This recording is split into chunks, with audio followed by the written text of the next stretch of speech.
In the quiet, tree-lined suburbs of Willow Creek, 68-year-old Dorothy Mae Henderson was about to face a betrayal far more cutting than any she'd ever imagined. What began as a hopeful Christmas Eve visit to her son's supposedly loving home quickly escalated into a chilling confrontation, leaving her locked out of the very celebration she'd always cherished. But Dorothy wasn't just any grandmother. Her quiet demeanor hid a resilience forged over decades, and a secret weapon her son Michael gravely underestimated. He believed she was too frail to care for herself, let alone her beloved dog, a magnificent German shepherd named Rex.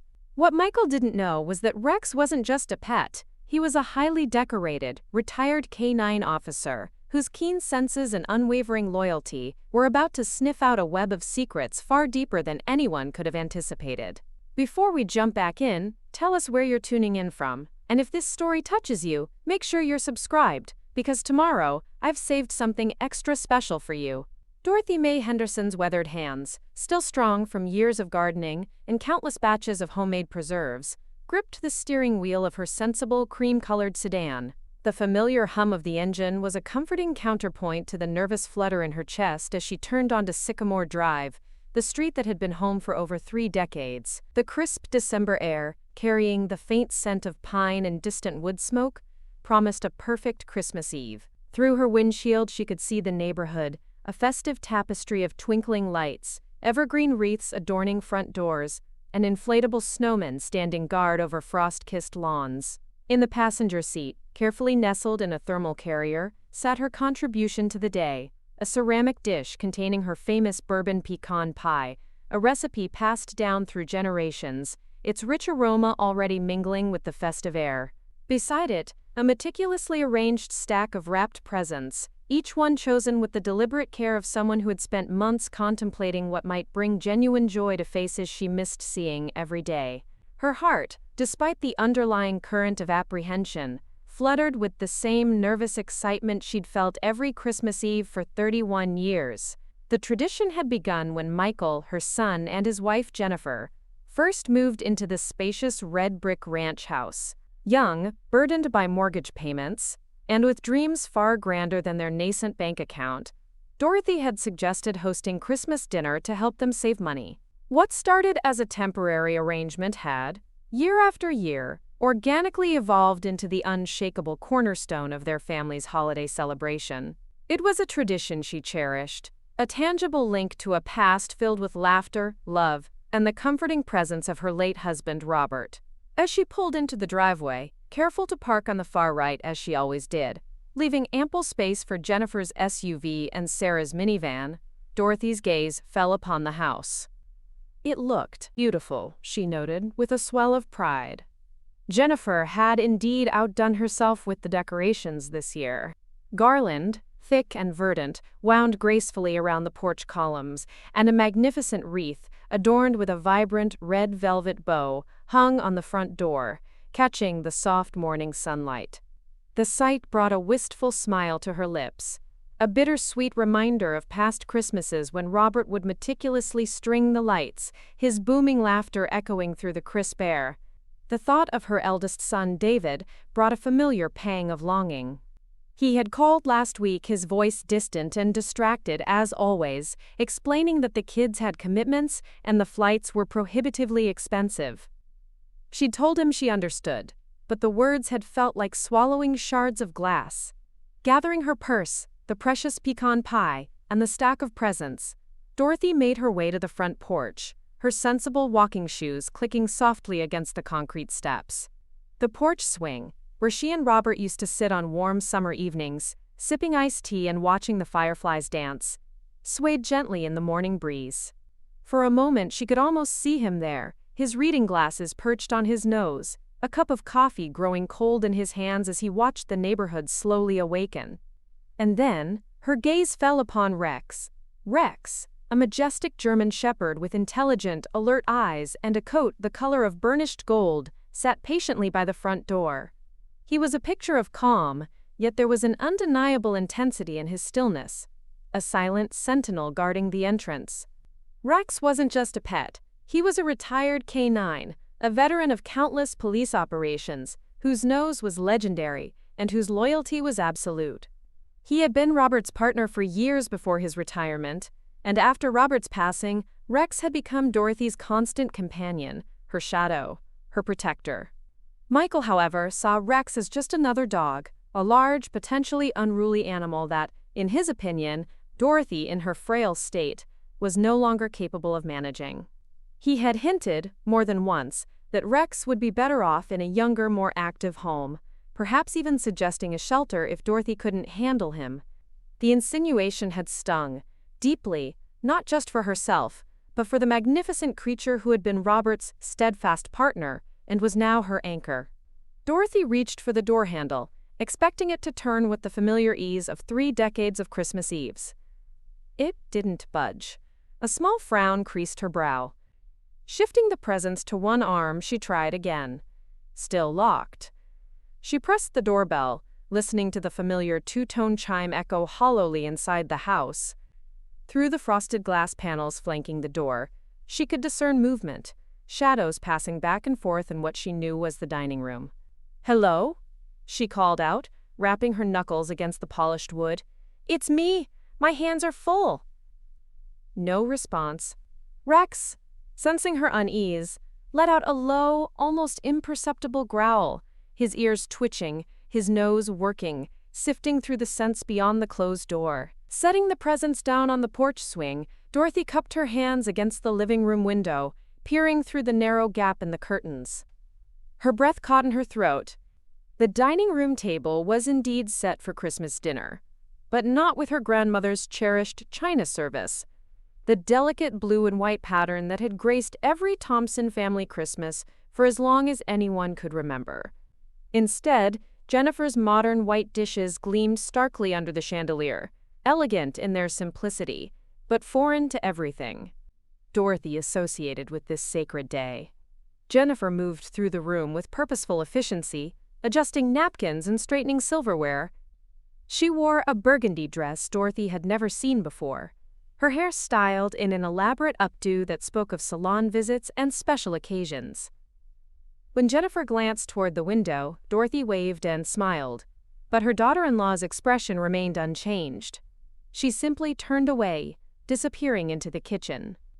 Rex, meanwhile, had pressed his nose against the crack at the bottom of the door, a low, continuous rumble emanating from his chest. He was picking up scents Dorothy couldn't, a subtle shift in the air, a tension that even her human senses could now begin to discern. Dorothy's smile faltered. She tried the doorbell again, holding it longer this time, the chime ringing insistently through the house. Still nothing. Her phone buzzed in her purse, and for a fleeting moment, hope fluttered in her chest. But it was only a text from Sarah, her younger daughter. "Running a bit late, Mom. Amanda's daughter had a meltdown about leaving her new puppy. Should be there by noon. Love you." Dorothy typed back quickly. "No problem, sweetheart. See you soon." She didn't mention that she was locked out. No need to worry, Sarah, when this was obviously just some kind of misunderstanding. A simple oversight. She called Michael's number, listening to it ring once, twice, 3 times, before going to voicemail. "Hi, you've reached Michael Thompson. Leave a message, and I'll get back to you." The automated voice felt cold, impersonal. "Michael, it's Mom. I'm here for Christmas dinner, but the door seems to be locked, and I don't think you can hear the doorbell. Could you let me in? I have presents, and the pie is getting cold." She tried to keep her voice light, but even to her own ears, it sounded strained. Jennifer's number went straight to voicemail. Dorothy stood on the porch, presents scattered around her feet, and felt the first real stab of unease pierce through her confusion. The December air was crisp enough to see her breath, and she pulled her coat tighter around her shoulders. Through the window she could see Michael now, adjusting something on the mantelpiece. He was so close, just 20 feet away, but he might as well have been on another planet. Rex, still at the door, let out a short, sharp bark, a sound he rarely made unless truly agitated. Michael didn't even flinch. He simply turned his back to the window, his movements deliberate, almost defiant. Dorothy's heart sank.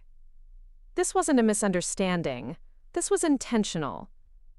Rex's low growl intensified, a deep vibration that Dorothy could feel through the wooden porch. He knew. He always knew. His K-9 training, honed over years of detecting hidden substances and tracking elusive targets, was now focused on the subtle shifts in human behavior, the scent of deception, the unspoken tension that permeated the air around the house. He nudged Dorothy's hand with his wet nose, a silent plea, a warning. He was ready to act, if only she would give the command. But Dorothy, still reeling from the shock of her son's apparent betrayal, could only stand there, a growing sense of dread settling in her stomach. The Christmas she had anticipated with such joy was rapidly unraveling, replaced by a chilling realization that her own family had decided, for reasons she couldn't yet fathom, that she didn't belong inside. "Excuse me, dear, is everything all right?" Dorothy turned to find her neighbor, Mrs. Wilson, approaching from the sidewalk. Edith Wilson was 83 years old, her white hair now mostly hidden beneath a knitted hat, but her eyes, as sharp as ever, held a glint of shrewd observation. She walked with a cane now, her steps slow but deliberate. "Oh, hello, Mrs. Wilson," Dorothy forced a brittle smile. "Merry Christmas Eve. I seem to be having a little trouble with the door. I think something might be wrong with the lock." Mrs. Wilson's weathered face crinkled with concern. "That's odd. I saw Jennifer leave early this morning to pick up something for dinner, and she came back about an hour ago. Seemed fine then." She paused, studying Dorothy's face. "Have you tried calling them?" "Yes, but—" Dorothy's voice trailed off. How could she explain that her own son wasn't answering his phone when she was standing on his doorstep? Rex, ever watchful, shifted his weight, his eyes fixed on the house, a low, almost imperceptible rumble vibrating in his chest. He knew something was amiss, his K-9 instincts on high alert, processing scents and sounds that humans often missed. Mrs. Wilson's expression grew more troubled. "Dorothy, dear, I don't want to speak out of turn, but I couldn't help noticing there seemed to be some tension when Jennifer was bringing in groceries earlier. She looked, well, determined about something." The word hit Dorothy like a physical blow. Determined. Not rushed, not busy with Christmas preparations. Determined. "I'm sure it's just a misunderstanding," Dorothy said quietly, but even as the words left her lips, she knew they weren't true. The pieces were falling into place now. The changed locks, the unanswered calls, Jennifer's deliberate avoidance of the window. This wasn't an accident or an oversight. This was intentional. Rex let out a soft whine, pressing his head against Dorothy's leg, as if offering comfort and solidarity. Mrs. Wilson seemed to sense Dorothy's dawning realization. "Would you like to come over for some coffee while you sort this out? It's getting cold out here."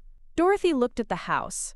Her house, though only she truly knew that particular truth, and felt something harden in her chest. Not anger, exactly, but a quiet determination that matched the protective instinct she'd developed over the 8 months of learning to navigate the world without Robert.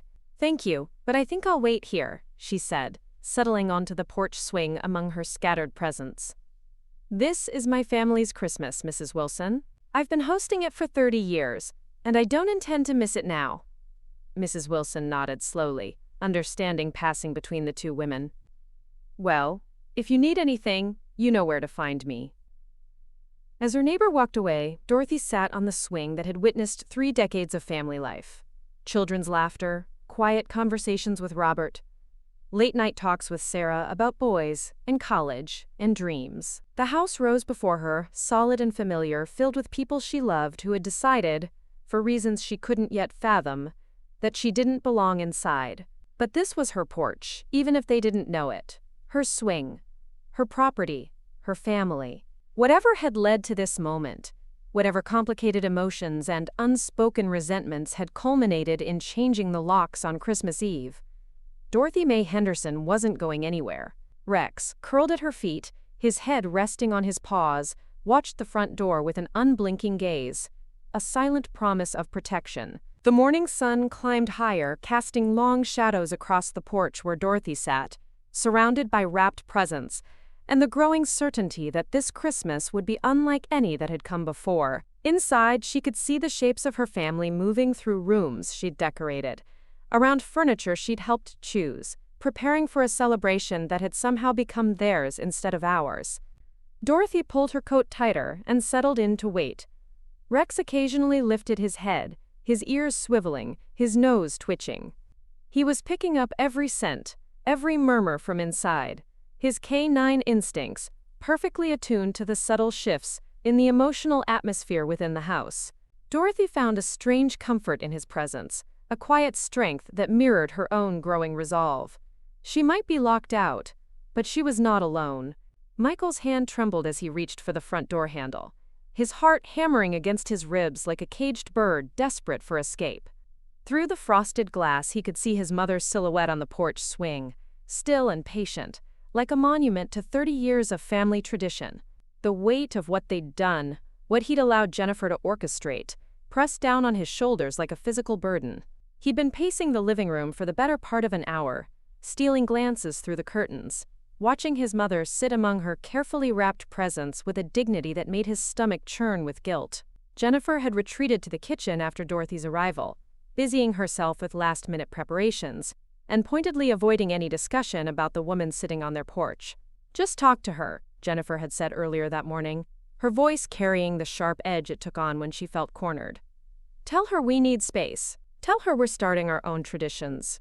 Tell her whatever you need to tell her, but make her understand that this is our house now. Our house." The words had felt wrong, even then, though Michael couldn't quite articulate why.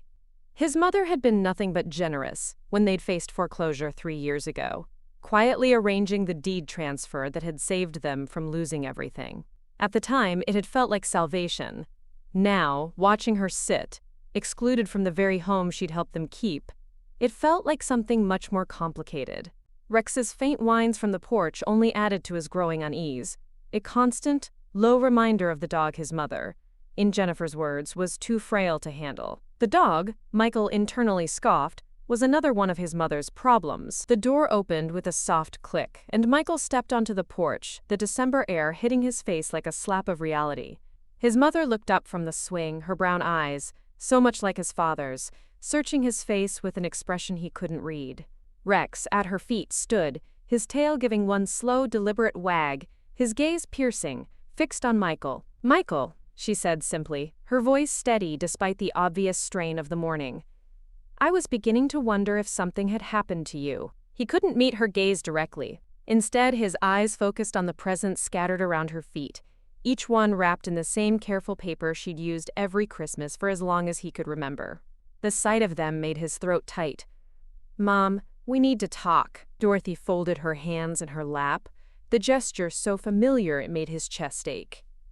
"I gathered that much when you changed the locks without telling me." The quiet accusation hit him harder than shouting would have. Michael ran a hand through his hair, a nervous habit that had followed him from childhood. "It's not. It's complicated, Mom." "Then uncomplicate it for me." Her tone remained even, but he caught the slight tremor beneath the surface. "Help me understand why I'm sitting on the porch instead of in the kitchen preparing Christmas dinner the way we have for 30 years. Michael glanced back toward the house, where he could see Jennifer's shadow moving behind the kitchen window. His wife had made her position clear. This was about establishing boundaries, about claiming their space as a nuclear family, without the constant presence of his mother hovering over every decision they made. "Jennifer feels," he began, then stopped, hating how the words sounded even as he formed them. "We feel like it's time to start our own Christmas traditions as a family." "I see." Dorothy's voice grew quieter. "And I'm not family?" "That's not what I meant." The protest came out sharper than he'd intended. "You know your family, Mom. But Jennifer thinks, we think, that maybe it's time for us to host Christmas our way. Without me." She finished the sentence he couldn't bring himself to complete. Michael's jaw clenched as years of frustration bubbled to the surface. "You have to understand, Mom. Every holiday, every family dinner, every decision about the kids, you're always there." Jennifer feels like a guest in her own home sometimes, like she can't make a move without your input or approval." Dorothy was quiet for a long moment, studying his face with the same careful attention she'd once given to troubled students in her counseling office. "Has Jennifer told you this directly, or is this something you've assumed?" The question caught him off guard. We've talked about it. About needing space to be our own family. For weeks, you said on my voicemail. You've been planning this for weeks." Dorothy's tone remained level, but something had shifted in her posture. "Which means this isn't a spontaneous decision about Christmas traditions. This is something else entirely." Through the window, Michael caught sight of Jennifer peering out from behind the kitchen curtain before quickly ducking back out of view. The gesture felt cowardly, leaving him to handle a conversation that had been as much her idea as his. "Look, Mom, I know this is hard, but Jennifer and we need to establish our independence. Dad's been gone 8 months, and we can't keep having you solve our problems or make our decisions for us." "What problems am I solving, Michael? What decisions am I making?" The questions hit like physical blows, because he couldn't answer them specifically. It wasn't any one thing his mother did. It was the accumulation of small moments. The way she'd appear with groceries when money was tight, or offer unsolicited advice about the children's schooling, or simply be present in their lives with a consistency that sometimes felt suffocating.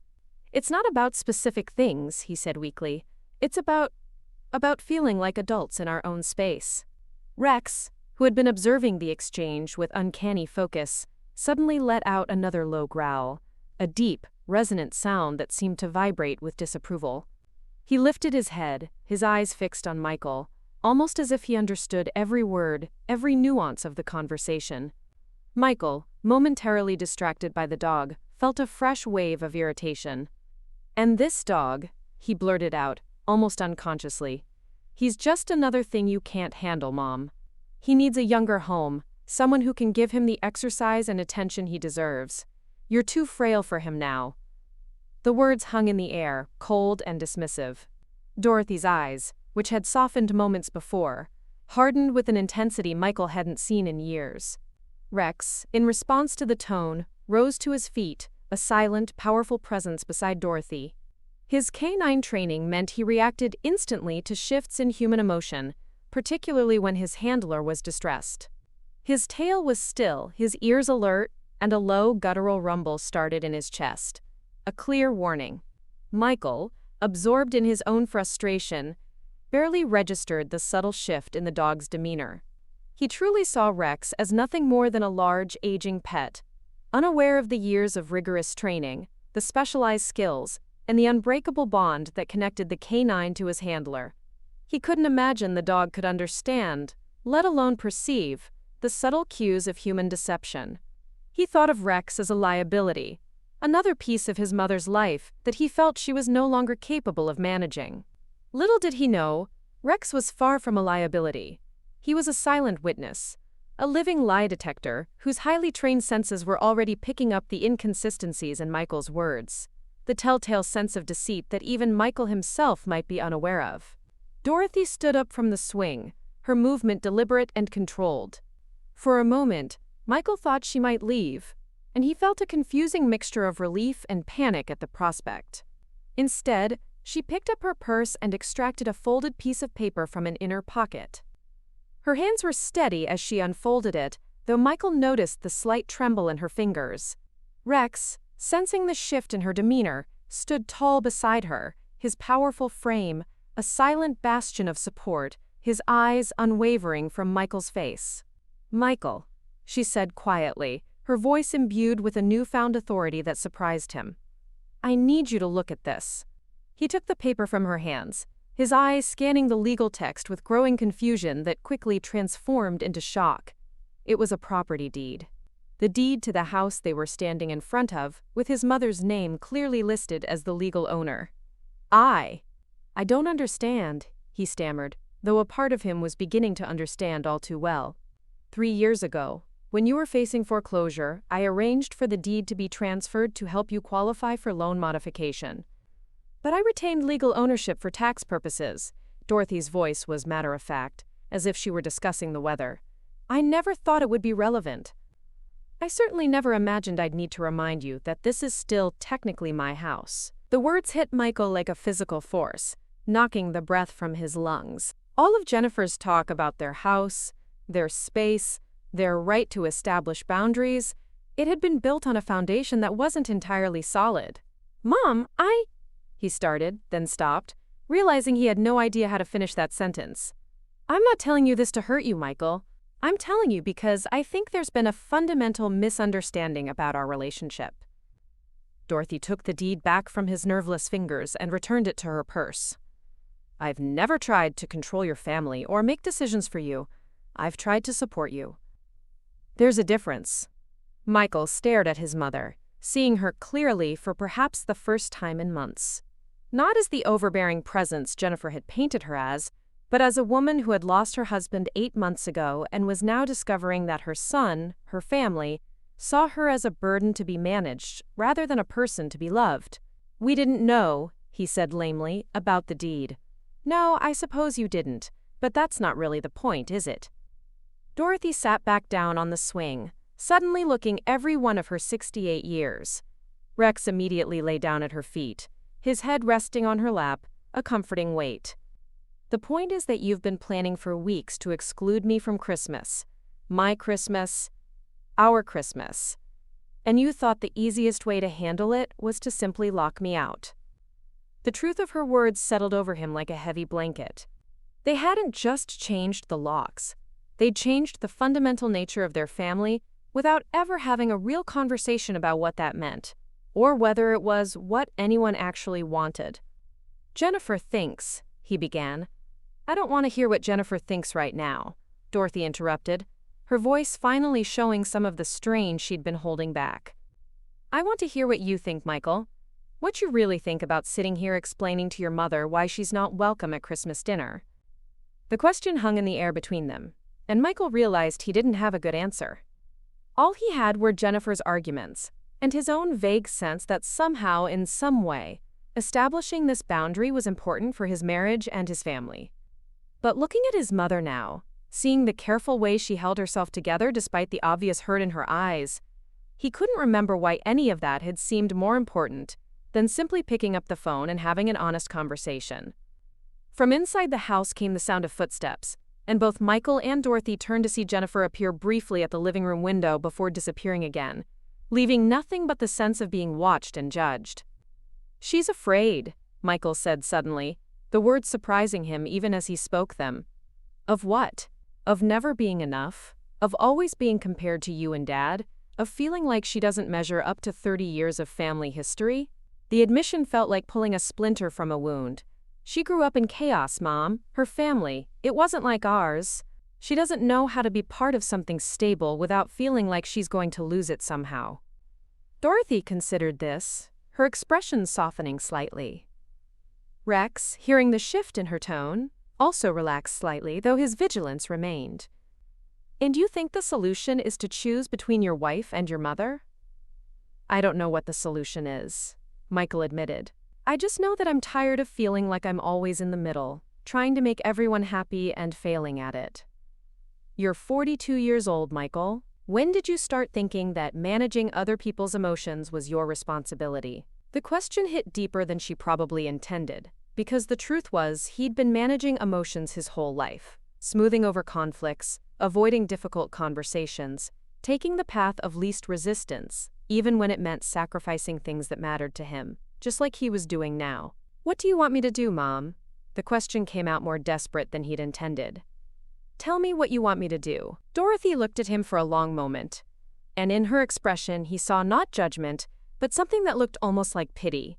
"I want you to figure out what you want to do, Michael. Not what Jennifer wants, not what you think I want, what you want." She stood up again, gathering her purse and one of the smaller presents from the pile around the swing. Rex rose with her, his presence a quiet, formidable force. "I'm going to sit here until you do.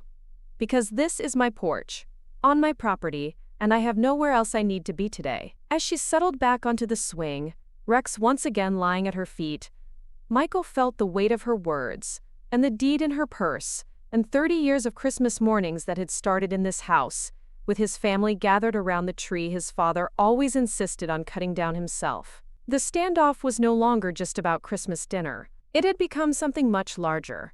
A reckoning with what family meant, and what they were all willing to sacrifice to avoid having difficult conversations. Michael looked toward the house, where Jennifer waited in the kitchen, then back at his mother, who sat with quiet dignity among her scattered presents. Rex, beside her, seemed to embody her resolve, a silent, powerful guardian of the truth. His very presence, something Michael had dismissed as a burden, now felt like a living accusation, a constant reminder of the son's misjudgment of his mother's capabilities and the loyalty of her frail companion.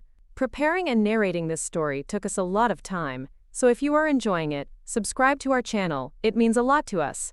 Now back to the story. The sound of car doors slamming carried across the crisp morning air, followed by a child's excited voice calling, "Grandma Dorothy!" Dorothy looked up from the porch swing, where she'd been sitting for nearly 2 hours, her body stiff from the cold and her heart heavy with the weight of rejection. A burgundy Subaru Outback sat in the driveway behind her own car, and Sarah Henderson, her younger daughter, was already moving toward the porch with the efficient grace of someone accustomed to managing crises. "Mom?" Sarah's voice carried the particular blend of concern and confusion that Dorothy had come to associate with her younger daughter's therapeutic training. "What are you doing out here?" Behind Sarah, Amanda Pierce emerged from the driver's side, her tall frame unfolding with deliberate calm. Even in travel clothes, dark jeans, and a gray sweater, Amanda carried herself with the confidence of someone who built structures designed to last. Their daughter, Lily, 9 years old and vibrating with Christmas excitement, bounded toward the porch with the fearless energy of childhood. "We're early," Lily announced, as if this explained everything. "Mama Sarah said we could drive through the night because I slept in the car and she drank lots of coffee." Dorothy managed to smile for her granddaughter, but Sarah's trained eye was already cataloging the scene. Dorothy on the porch with her gifts, the house clearly occupied, but Dorothy clearly excluded. The subtle signs of distress in her mother's posture, despite her composed exterior. Rex, ever alert, rose to greet them with a soft, rumbling bark, his tail giving slow, welcoming sweeps. He nudged Lily gently, then Sarah, as if to convey his own concern for Dorothy. "Mom?"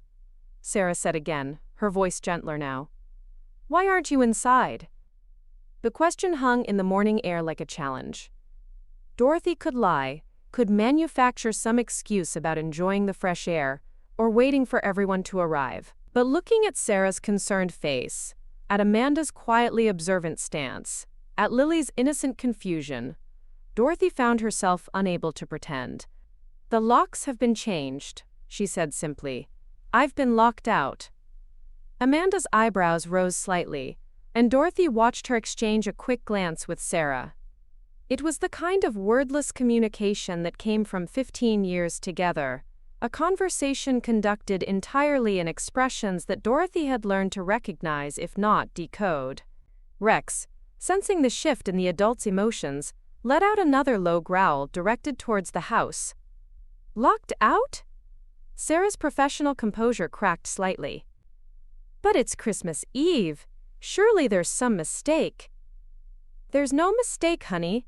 Dorothy's voice carried the weight of 2 hours' worth of realization. "This was planned." Sarah's expression shifted through several stages of processing: denial, confusion, and finally, a dawning understanding that brought with it a particular kind of anger.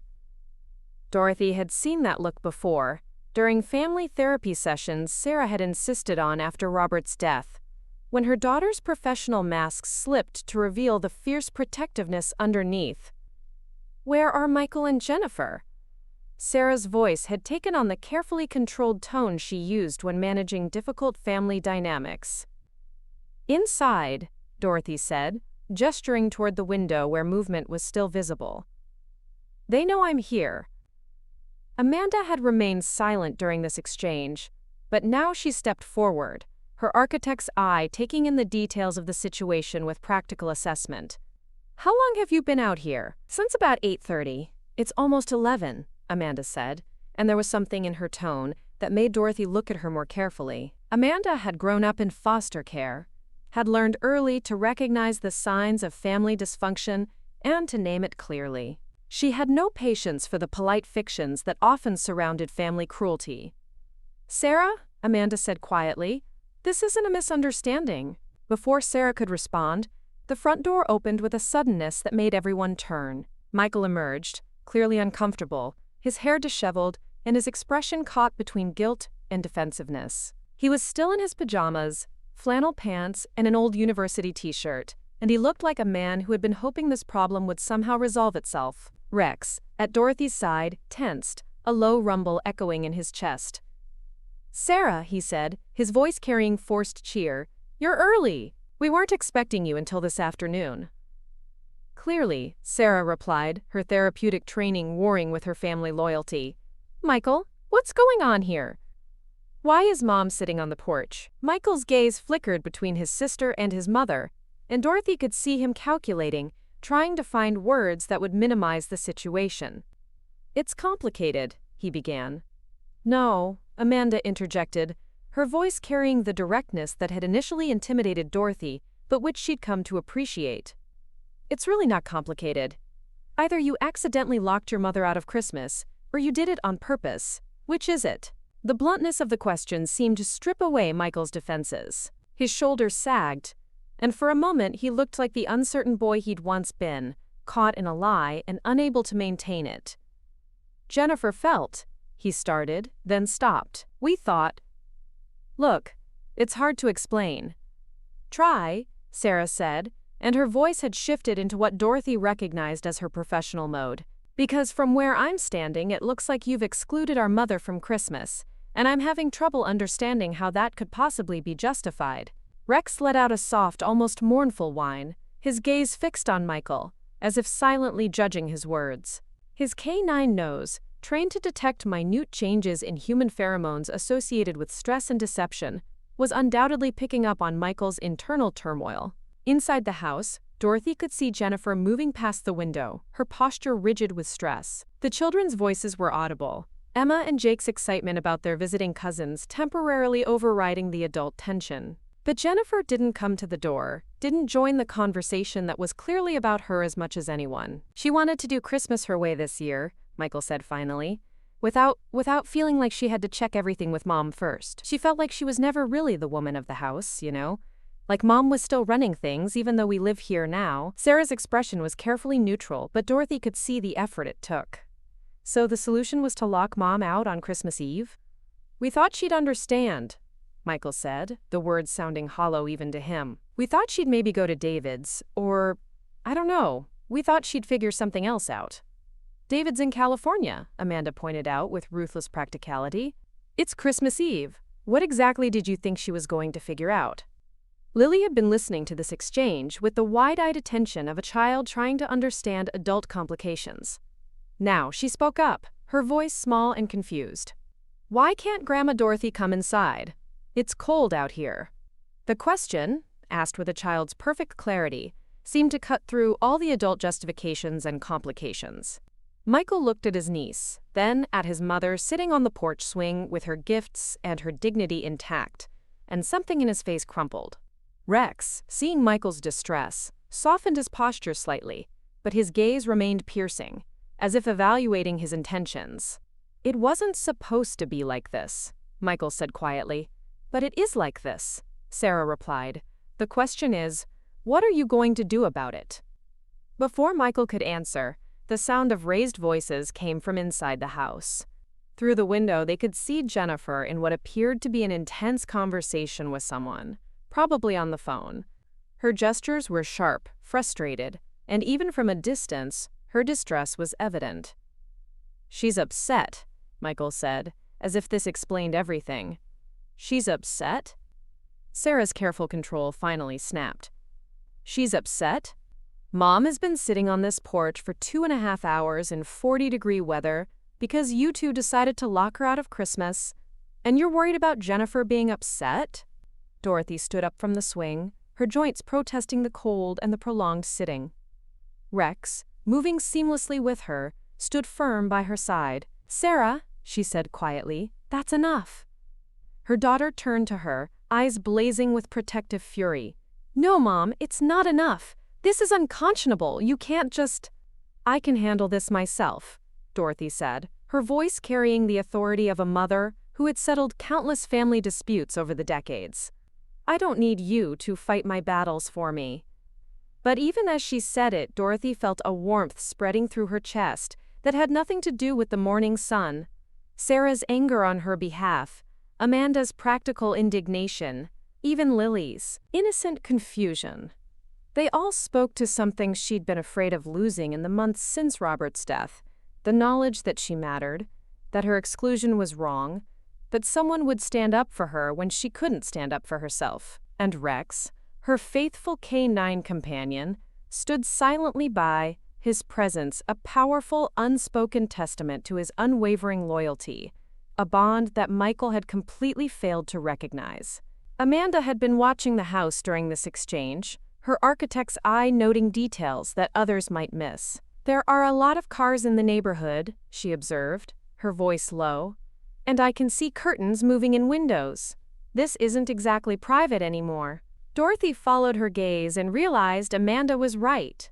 The prolonged scene on the front porch had drawn attention. Mrs. Wilson was no longer the only neighbor who had noticed something amiss. The situation was becoming public in the way that suburban dramas inevitably did, and that added a new dimension to the conflict. Rex, sensing the increase in external attention, sat rigidly, his gaze sweeping the street, his K-9 training kicking in to assess potential threats. "Michael," Sarah said, her voice regaining some of its professional composure, "you need to understand what you've done here. You've publicly humiliated our mother. You've made a statement about her place in this family that the entire neighborhood can see. Is that really the message you want to send?" Michael looked around the neighborhood as if seeing it for the first time, and Dorothy watched him realize the broader implications of their actions. This wasn't just about family dynamics anymore. It was about community standing, about the kind of people they were known to be. He fidgeted, running a hand through his already disheveled hair. The pressure of the neighbors' stares, combined with his family's scrutiny, was clearly getting to him.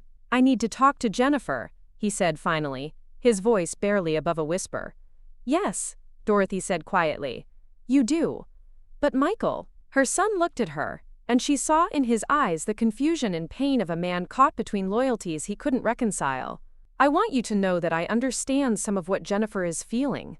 I do, but understanding it doesn't make this acceptable." She gestured to the scene around them, herself with her gifts on the porch, the neighbors watching from their windows, the children confused by adult conflicts they hadn't created. Rex, sensing her resolve, let out a soft huff, a breath of agreement. "This isn't how we solve problems in this family. This isn't who we are." Michael nodded, his face flushed with what Dorothy hoped was shame. He turned to go back inside, then paused. "Mom, about the house." "We'll talk about the house later," Dorothy said, her voice carrying implications that made Michael's flush deepen. Rex gave a low, almost imperceptible growl, a soft, warning rumble that only Dorothy would fully register.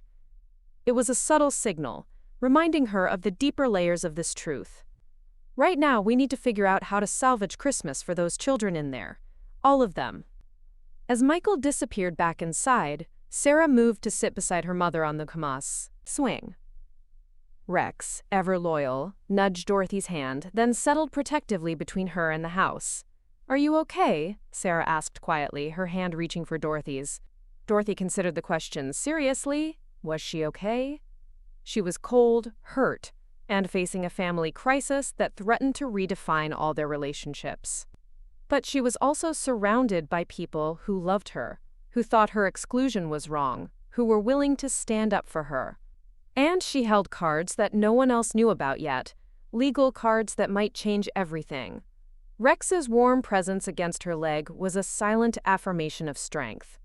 "I'm getting there," she said finally.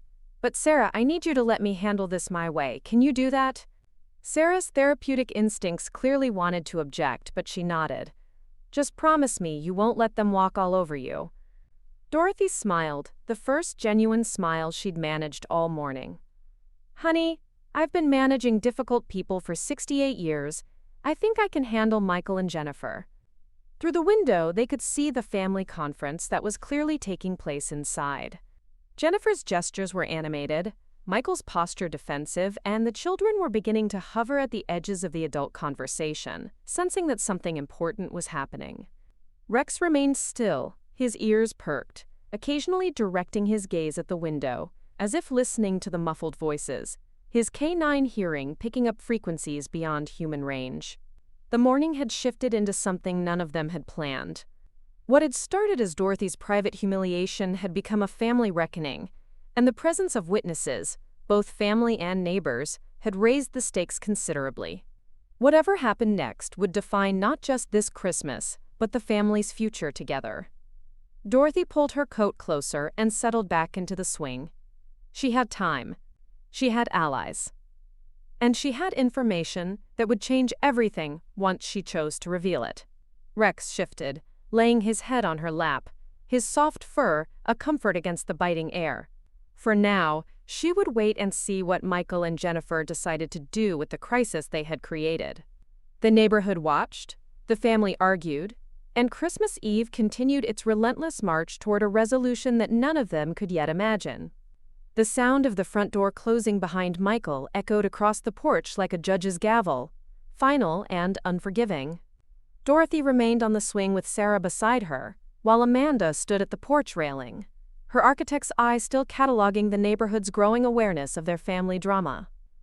Rex remained vigilant, his body a silent shield in front of Dorothy. Through the windows, they could see Michael's animated discussion with Jennifer in the living room, their gestures sharp with tension. Then came a sound that cut through all the adult complexity like a knife through paper. Emma Thompson's voice, clear and insistent, carrying through the walls with the particular authority of a 10-year-old who had reached the limits of her patience. "Why is Grandma Dorothy sitting outside?" The question was audible even through the glass, and Dorothy watched as both Michael and Jennifer turned toward their daughter. "It's Christmas Eve, and she's supposed to be inside helping with breakfast. That's what always happens." Through the dining room window, Dorothy could see Emma standing in the doorway between the living room and kitchen, still in her Christmas pajamas. Red flannel covered with tiny reindeer. Her dark hair was tousled from sleep, but her posture was rigid, with the kind of 10-year-old indignation that could slice through adult pretense with surgical precision. Jennifer knelt down to Emma's level, her body language suggesting she was trying to explain something complicated in simple terms. But Emma wasn't having it. Her voice rose again, piercing and clear. "But why can't she come in? She has her key. She always uses her key." "Oh, sweetheart," Sarah murmured from beside Dorothy on the swing. "She doesn't understand." Dorothy watched her granddaughter through the window, seeing in Emma's rigid posture the same stubborn streak that had characterized Sarah at that age. The same refusal to accept adult explanations that didn't make logical sense.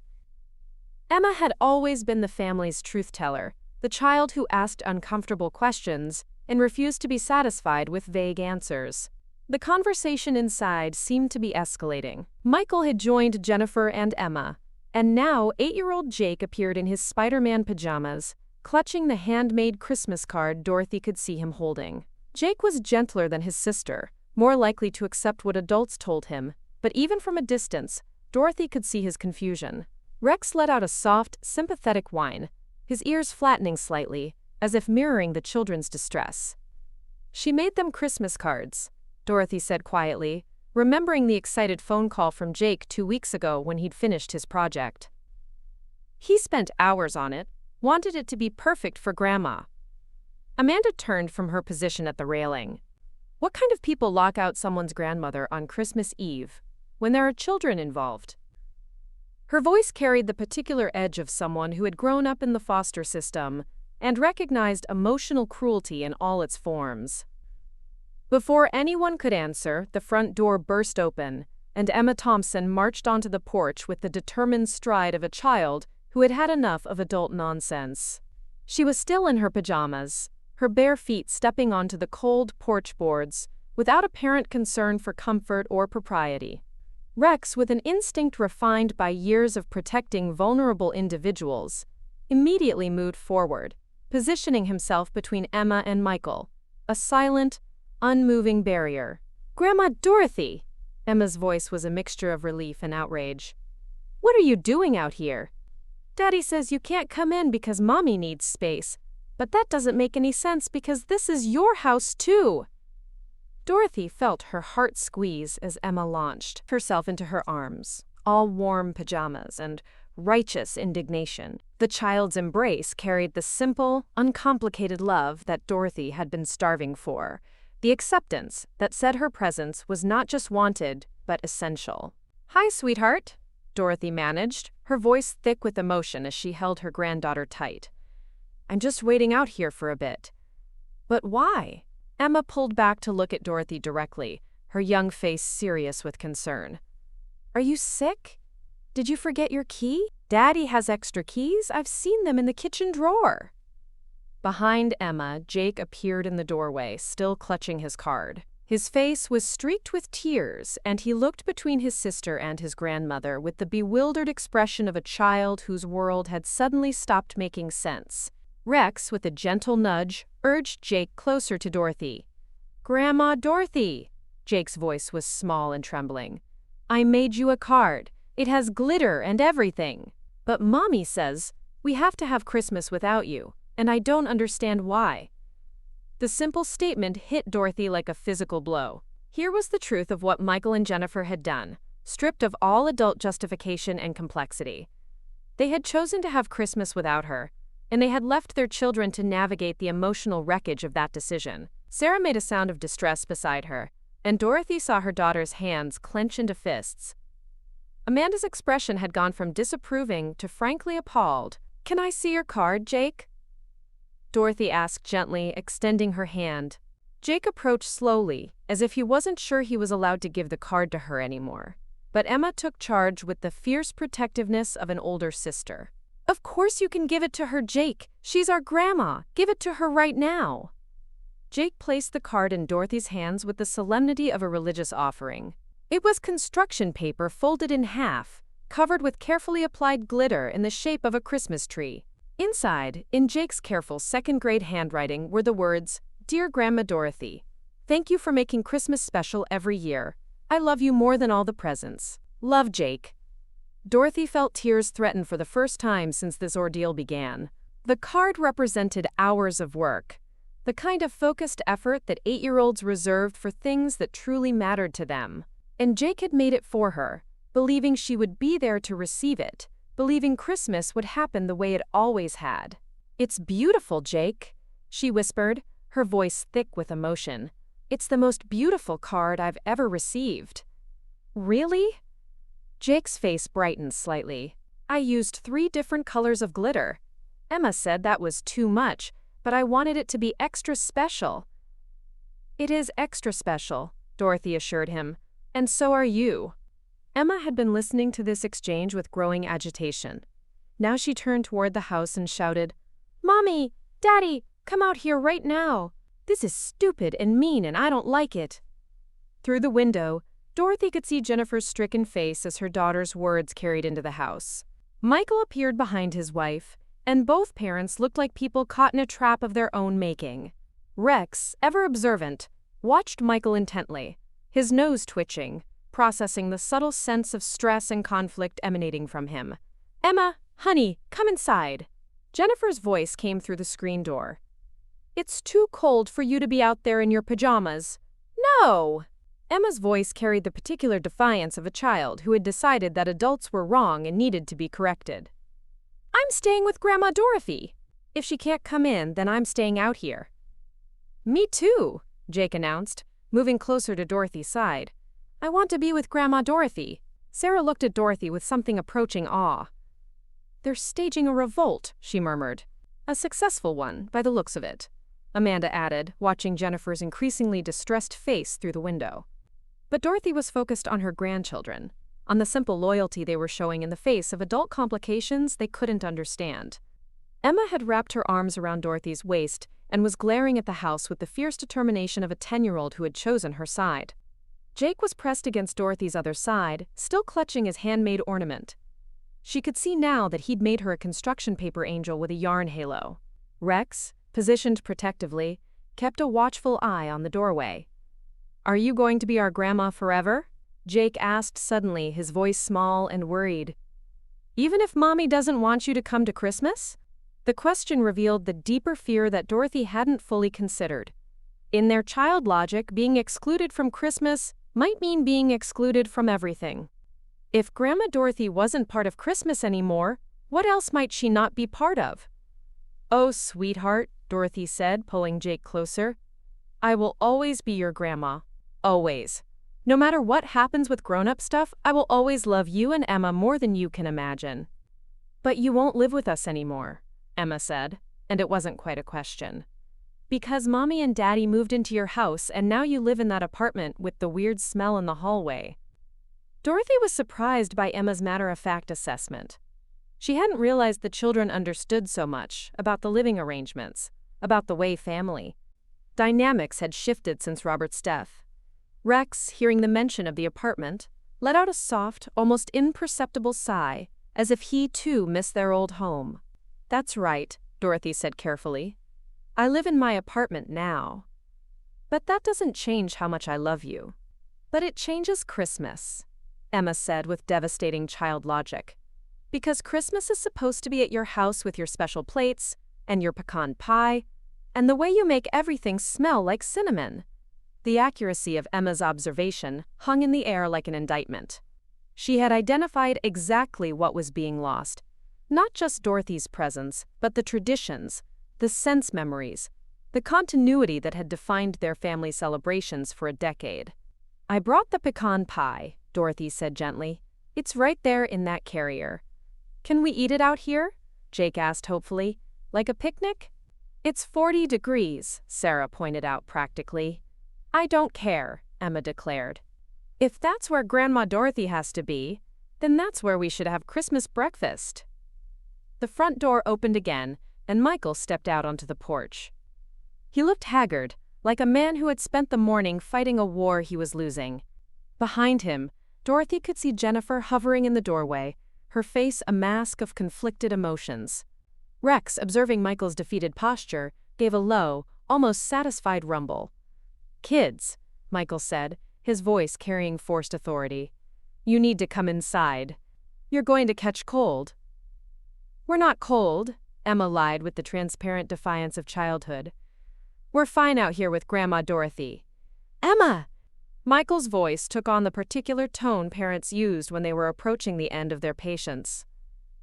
"This is complicated grown-up stuff. You don't understand everything that's happening here." Emma turned to face her father with the kind of withering look that only children could deliver. "I understand that you locked Grandma Dorothy out of her own house on Christmas Eve and now she's sitting outside in the cold while we're inside being warm, and that's mean." The simple clarity of the statement seemed to hit Michael like a slap. He looked at his daughter, then at his mother sitting on the porch swing surrounded by gifts and grandchildren, then at the neighbors who were no longer even pretending not to watch the drama unfolding on the Henderson front porch. "It's not her house anymore," Michael said quietly, but even he seemed to recognize how weak the word sounded. "Yes, it is," Emma replied with absolute certainty. "She lived here forever and ever, and she made it beautiful, and she knows where everything goes, and she taught Mommy how to use the oven that one time when it was broken. It's her house, even if you live in it now." Dorothy felt something shift in her chest at Emma's declaration. Here was the 10-year-old version of the truth that Dorothy had been struggling to articulate, that ownership meant more than legal documents, that home was built through decades of care and memory and love. Rex, hearing Emma's words, let out a decisive woof, as if in full agreement. "She's right," Jake added, emboldened by his sister's courage. "And besides, Grandma Dorothy still has her key. I saw her try to use it. If it's not her house, why does she have a key?" The children's logic was unassailable in its simplicity, and Dorothy watched Michael struggle to find an explanation that wouldn't either lie to his children or admit the full scope of what he and Jennifer had done. Rex's eyes, fixed on Michael, seemed to ask the same question, his K-9 mind undoubtedly processing the glaring inconsistencies in the situation. "The locks got changed," he said finally, his voice barely audible. "Why?" Emma demanded. "Did somebody try to break in? Are we in danger?" Michael looked helplessly at his wife, who was still hovering in the doorway. The conversation had moved beyond anything they had prepared for, into territory where their children's moral clarity was exposing the fundamental wrongness of their actions. "Nobody tried to break in," Jennifer said finally, stepping out onto the porch despite the cold.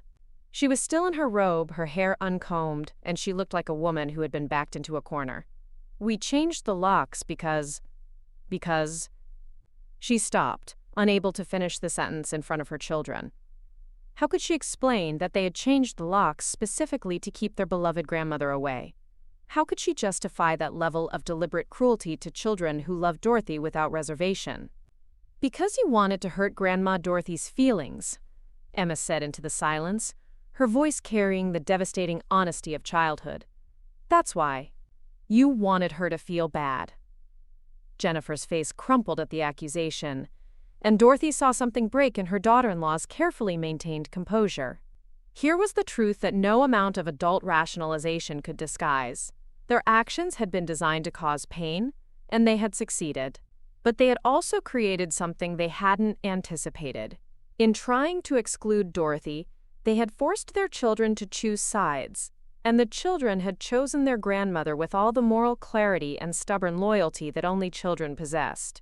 Dorothy looked at Emma and Jake pressed against her sides in the cold morning air, defending her with the fierce love that made family worth fighting for. Rex, positioned at her feet, his head raised, scanned the faces of Michael and Jennifer, a silent judge in this unfolding drama. Then, she looked at Michael and Jennifer, faced with the consequences of their actions reflected in their children's eyes. "I think," Dorothy said quietly, her voice ringing with newfound resolve, "we need to find a way to fix this. All of us. Together." The porch fell silent except for the sound of the neighborhood waking up around them, and the distant chime of church bells marking the passage of Christmas Eve morning. Rex, in a rare display of emotion, nudged Dorothy's hand, a soft, encouraging gesture. In the space between the adults' complicated resentments and the children's simple love, Dorothy could see the possibility of something new, not the restoration of what had been lost, but the creation of something different, and possibly better. But first, they would all have to find the courage to be honest about what they really wanted and what they were really afraid of losing. The silence that settled over the porch after Dorothy's words carried the weight of 30 years of family history, all of it suddenly called into question by the events of this Christmas Eve morning. Emma and Jake remained pressed against their grandmother's sides, their loyalty unwavering despite the cold seeping through their pajamas. Michael and Jennifer stood frozen in the doorway, trapped between their children's moral clarity and their own complicated justifications. Rex, a stoic presence at Dorothy's feet, remained vigilant, his eyes fixed on the doorway, observing every subtle shift in the adults' postures. It was Sarah who finally broke the stalemate, her therapeutic training kicking in as she recognized the desperate need for someone to take charge of the deteriorating situation. "Jennifer," she said, her voice carrying professional authority tempered with family concern, "the children are getting cold. Why don't you take them inside and get them dressed while the adults figure this out?" Jennifer looked grateful for the reprieve, but Emma immediately protested. "No, I'm staying with Grandma Dorothy." "Sweetheart," Dorothy said gently, her voice soft but firm, "you need to go get warm. I'll still be here. Promise." "Promise?" Jake asked, his voice small and worried. "I promise," Dorothy said, though she had no idea what the next few hours might bring. Rex nudged Jake's hand, a comforting gesture, as if to reinforce Dorothy's promise. Emma reluctantly allowed herself to be led inside, but not before turning to deliver one final pronouncement. "This is still the stupidest Christmas ever. And when I grow up, I'm never going to lock people out of Christmas." The door closed behind the children with a soft click that seemed to echo with finality. Left on the porch were Dorothy, Sarah, Amanda, and Michael, who looked like a man facing a firing squad. Rex remained steadfastly by Dorothy's side. "Sit down, Michael," Dorothy said, patting the porch swing beside her. "We need to talk." Michael hesitated, glancing back at the house where Jennifer had disappeared with the children, but something in his mother's tone, not demanding, not angry, but carrying the authority of someone who had managed family crises for decades made him comply. Amanda remained standing at the porch railing, her presence a reminder that this family drama now had witnesses who wouldn't politely pretend not to notice. Sarah took the chair from the small porch table, positioning herself where she could see both her mother and brother clearly. Rex, sensing the gravity of the impending conversation, settled into a watchful lie-down position, his gaze sweeping over each person on the porch. "Tell me how this started," Dorothy said quietly. "Not the locks, not this morning. Tell me when you and Jennifer first decided that I was the problem." Michael was quiet for so long that Dorothy wondered if he would answer at all. When he finally spoke, his voice carried the exhaustion of someone who had been carrying a burden for longer than he cared to admit. "It wasn't like that, Mom. You weren't the problem exactly. It was more like," he struggled for words, running his hands through his hair. "Do you remember when Dad got sick? Really sick, I mean, those last few months?" Dorothy felt her chest tighten. Robert's final months had been a blur of hospital visits, insurance calls, and the gradual, heartbreaking recognition that they were losing him. Rex, still at her feet, let out a soft, almost mournful sigh, as if he too remembered those difficult days. "Of course I remember," Dorothy replied, her voice a little unsteady. "You handled everything," Michael continued. "The doctors, the insurance, the decisions about treatment. You were like this force of nature. Nothing could stop you, nothing could break you. You just kept going and going, managing everything and everyone." "Someone had to," Dorothy said simply. "I know. And I was grateful, we all were. But after Dad died, you didn't stop, you kept managing everything. Our finances, when we were struggling with the mortgage, the kids' school stuff, family dinners, holidays. It was like you couldn't let go of being in charge of everything."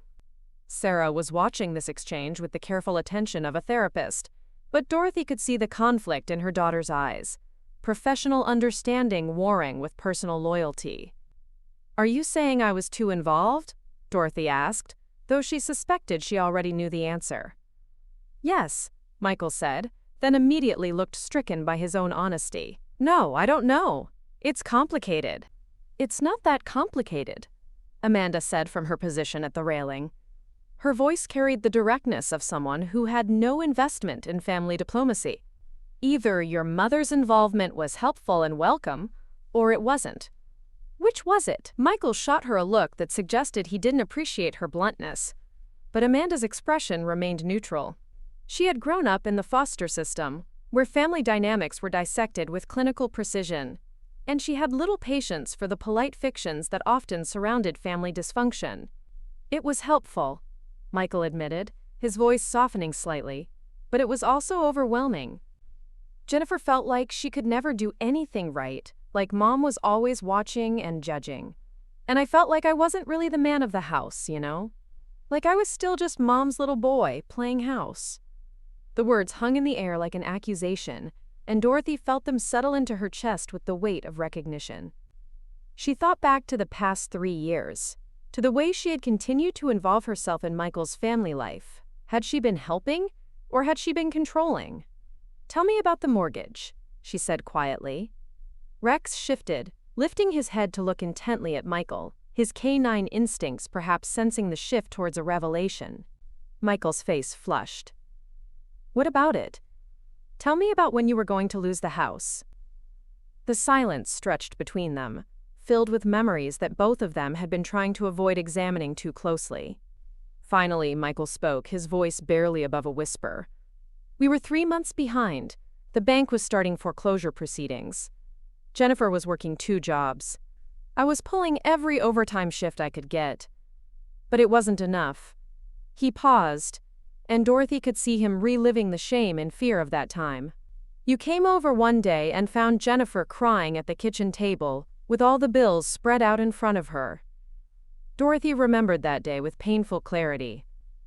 Jennifer had looked so young, so overwhelmed, surrounded by notices and demands and threats. The sight of her daughter-in-law's despair had triggered every protective instinct Dorothy possessed. "I offered to help," Dorothy said. You did more than help, Michael replied, a note of lingering resentment in his voice. You paid off the entire mortgage. Just like that. $43,000, like it was nothing. It wasn't nothing, Dorothy said quietly. It was most of your father's life insurance. I know. And we were grateful, God, Mom. We were so grateful. But then you kept being involved. Coming over to check on things, offering advice about money, about the kids, about everything. And Jennifer started feeling like we weren't really adults anymore. Like we were just kids you were taking care of. Sarah had been listening to this exchange with growing understanding. Mom, she said gently, did you ever talk to them about expectations? About what paying off the mortgage meant for your relationship going forward? Dorothy considered the question and realized, with growing discomfort, that she hadn't. She had seen a problem, her son's family in crisis, and she had solved it. But she hadn't considered the emotional complexity of what that solution might create. Rex let out a soft huff, as if acknowledging the unspoken truth of the situation. His nose twitched, picking up on the lingering sense of old anxieties and unresolved conflicts. I thought I was helping, she said finally. I thought I was being a good mother. You were, Michael said quickly. You are. But Jennifer has this thing about being independent. Her dad left when she was 12, and her mom couldn't handle anything on her own. Jennifer had to take care of everything. Bills, groceries, making sure her mom didn't drink too much. She swore she'd never be dependent on anyone like that. The revelation about Jennifer's background hit Dorothy like a revelation. She had known that Jennifer's childhood had been difficult, but she hadn't understood the specific fears that drove her daughter-in-law's need for control and independence. Rex, seemingly sensing the raw vulnerability in Michael's words, remained still, a silent, empathic presence. So when I kept being involved, Dorothy said slowly, she felt like history was repeating itself. Like she was back to being the child while someone else handled the adult responsibilities. Exactly, Michael said, relief evident in his voice at being understood. And I was caught in the middle, grateful to you, loyal to Jennifer, trying to be a good husband and a good son, and feeling like I was failing at both. Amanda had been listening to this exchange with the kind of attention that came from her professional background in architecture, someone trained to understand how structures worked, how they carried weight, and where they were most likely to fail. So instead of having a conversation about boundaries and expectations, she said, you decided to lock Dorothy out and hope she'd get the message. Michael winced at the bluntness of the summary. It wasn't supposed to be like this. Jennifer thought if we just had one Christmas on our own, without Mom managing everything, we could prove to ourselves that we were capable of handling our own family traditions. And you thought Dorothy would just, disappear quietly? Sarah's voice carried the incredulity of a mental health professional, confronted with particularly poor emotional reasoning. We thought she'd make other plans, Michael said weakly. Maybe drive up to see David, or spend the day with friends from church. David lives in California, Dorothy pointed out, her voice flat. It's Christmas Eve. My church friends all have their own families to worry about. The practical impossibility of their expectations seemed to hit Michael for the first time. Rex let out a soft, knowing woof, as if to say, indeed, a rather ill-conceived plan. We didn't think it through, he admitted, finally, the weight of his poor decision-making settling heavily upon him. No, Dorothy said quietly. You didn't. But more than that, you made assumptions about what I wanted and what I needed, without ever asking me. She stood up from the swing, her joints protesting the cold and the prolonged sitting, and walked to the porch railing where she could see the house clearly. Rex moved with her, his loyalty absolute. Through the windows, she could observe the life continuing inside.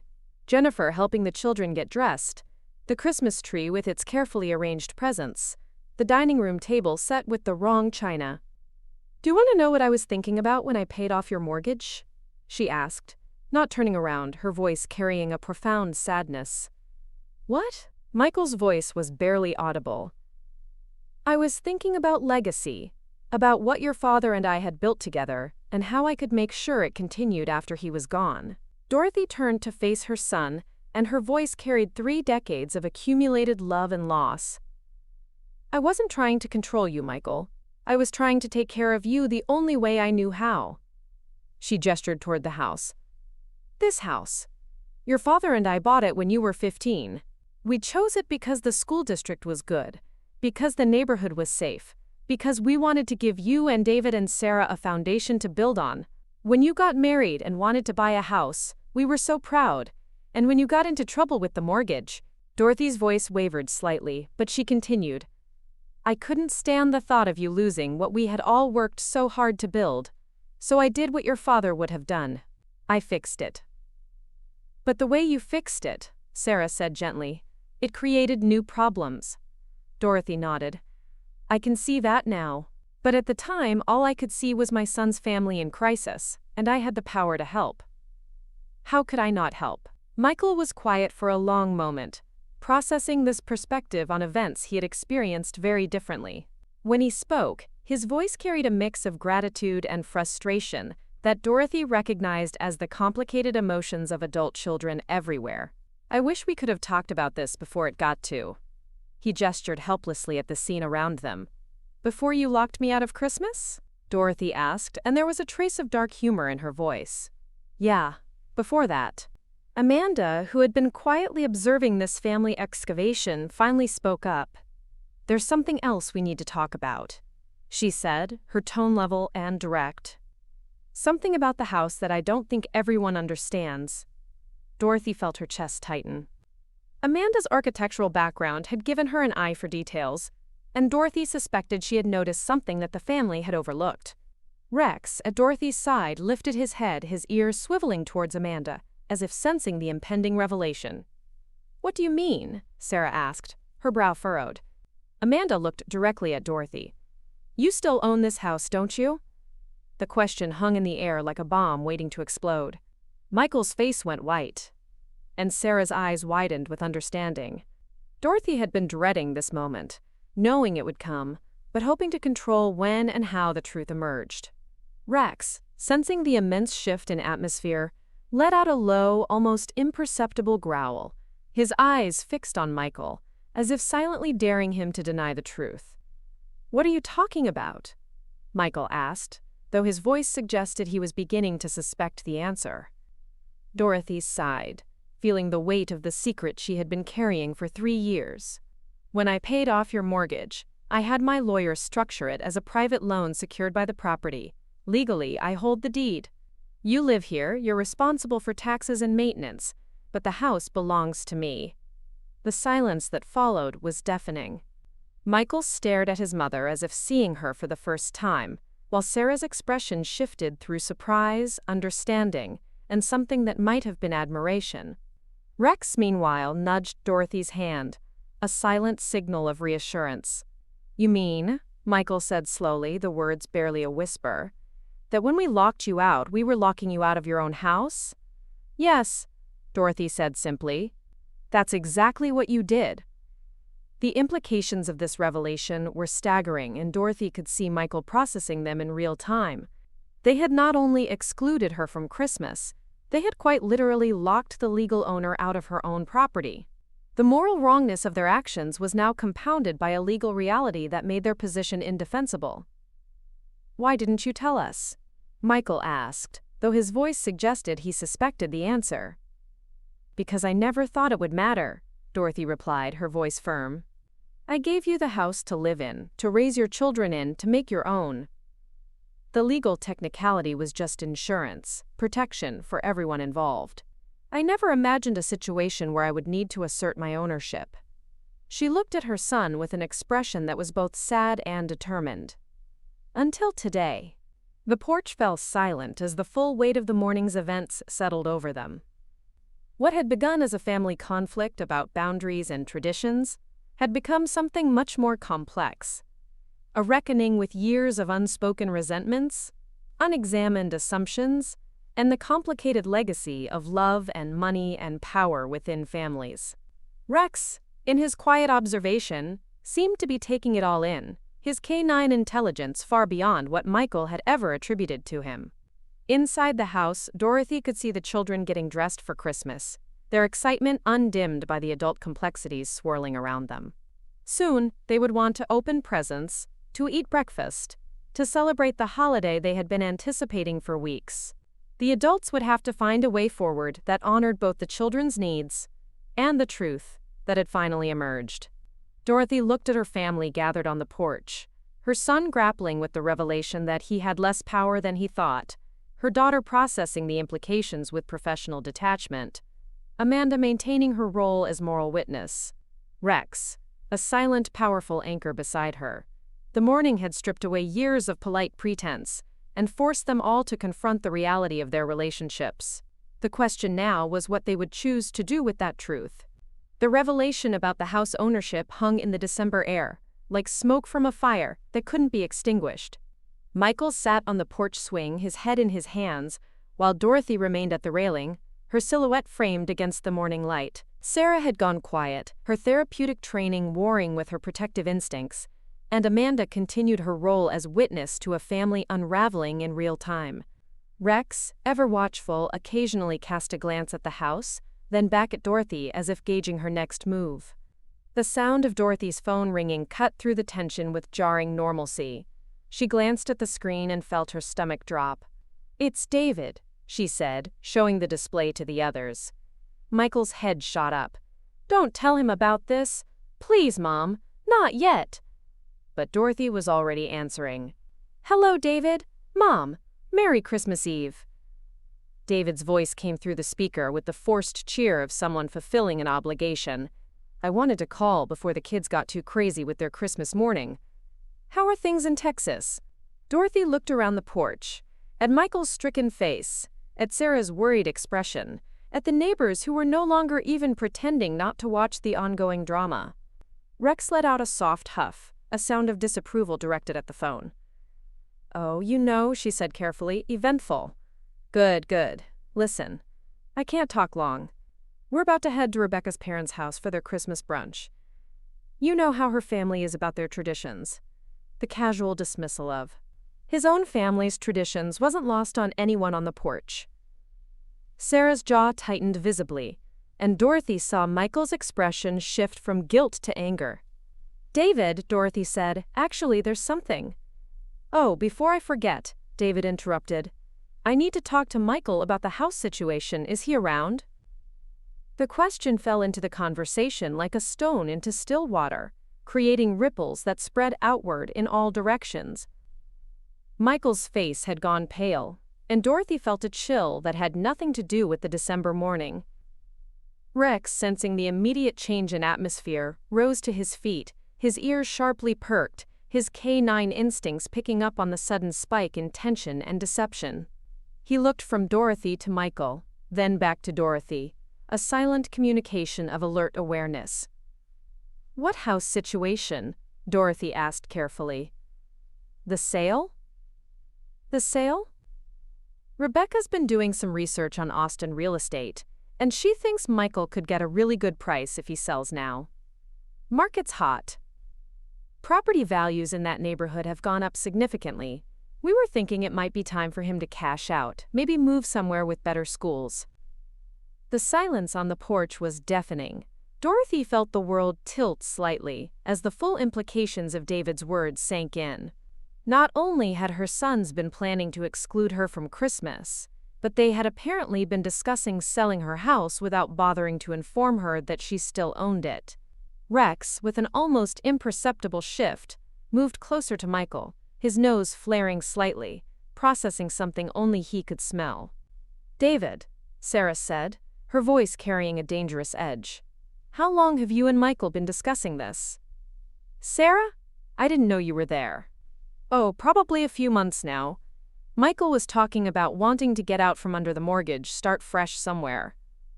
"Makes sense, really.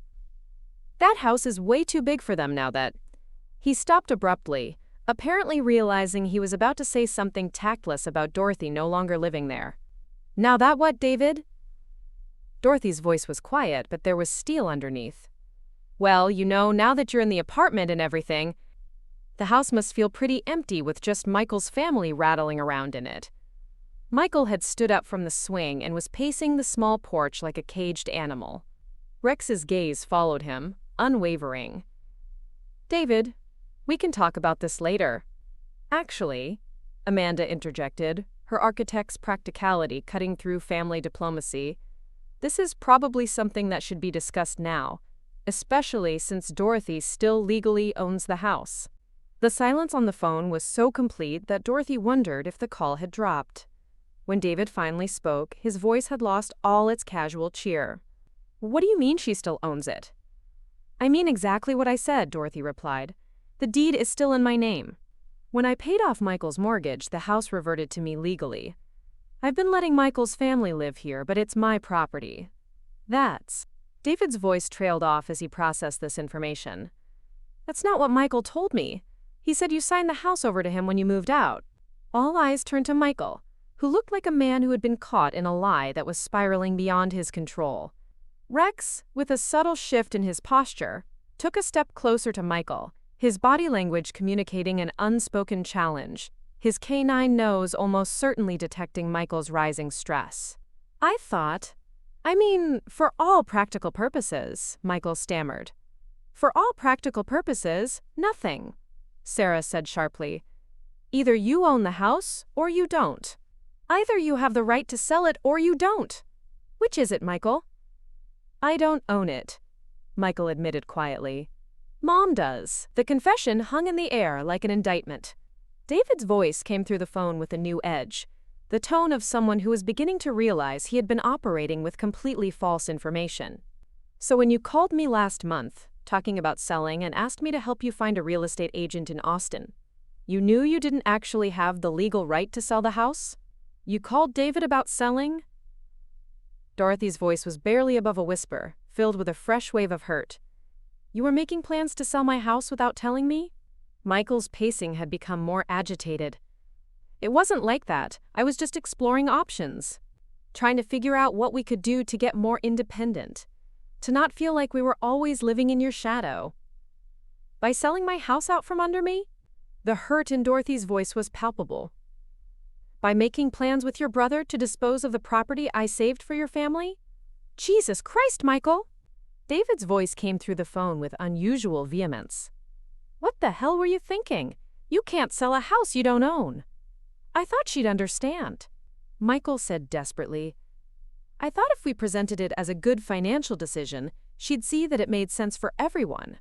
What made sense, Amanda said, with brutal clarity, was having an honest conversation about what everyone wanted and needed, instead of making secret plans and locking people out of their own homes. The sound of a car door slamming in the driveway interrupted the confrontation. Dorothy looked up to see Mrs. Wilson approaching the house, carrying a thermos and wearing the expression of a woman who had finally decided to intervene in something that had gone on too long. Rex, whose senses were already attuned to the neighborhood, had heard her approach moments earlier and now acknowledged her with a calm, dignified look. David, Dorothy said into the phone, her voice firm, I need to go. We'll continue this conversation later. Mom, wait! But Dorothy had already hung up. Mrs. Wilson was climbing the porch steps with the determined stride of an elderly woman who had decided that neighborly politeness had its limits. Rex greeted her with a soft whine, then settled back to his watchful stance. Dorothy, dear, Mrs. Wilson said, her voice carrying the authority of someone who had lived through the Depression and raised 5 children. I've brought you some hot chocolate, and I think it's time we had a frank discussion about what's happening here. She turned to look at Michael with the kind of expression that retired school teachers reserved for particularly troublesome students. Young man, I've been watching this family for 15 years. I watched your parents build a life in this house. I watched them welcome you and your wife and children.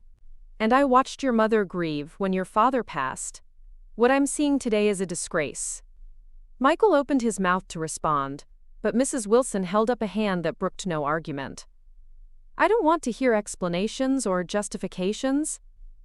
I want you to think about what your father would say if he could see his wife sitting on this porch in 40-degree weather, because her own family has locked her out on Christmas Eve. The words hit Michael like a physical blow. Dorothy saw him stagger slightly, and for a moment he looked like the grieving son he had been 8 months ago when they had buried Robert. Mrs. Wilson, Sarah said gently, this is a family matter. This stopped being a private family matter when it moved to the front porch, Mrs. Wilson replied crisply. Half the neighborhood has been watching this unfold for the past 3 hours. The Peterson children have been asking their mother why Mrs. Henderson is sitting outside in the cold. The Garcias are wondering if they should call someone. This isn't private anymore, dear. She handed Dorothy the thermos with the care of someone transferring a sacred trust. I don't know what's been said or done between you all, but I know what I see. And what I see is a woman who has given her whole life to taking care of her family being treated like an unwelcome stranger. Inside the house, Dorothy could see Jennifer moving past the windows, her posture rigid with stress. The children were no longer visible, presumably getting dressed or eating breakfast, their Christmas morning held hostage by adult conflicts they couldn't understand. Rex, with a low growl, seemed to concur with Mrs. Wilson's assessment of the scene inside. The children keep looking out the windows, Mrs. Wilson continued. They're confused and upset. Whatever problems you adults have with each other, those babies don't deserve to have their Christmas ruined by it. Michael had stopped pacing and was leaning against the porch railing, his face a mask of shame and frustration. We never wanted the children to be upset, he said quietly. Then you should have thought about that before you locked their grandmother out of Christmas, Mrs. Wilson replied without mercy. Those children adore Dorothy. They don't understand grown-up complications about boundaries and independence. All they understand is that Grandma is sitting outside in the cold while Christmas happens without her. Sarah had been watching this exchange with growing recognition of how completely her family had lost control of the situation. Mrs. Wilson is right, she said. This has become public. The whole neighborhood is watching. Whatever we decide to do from here, we have to consider that.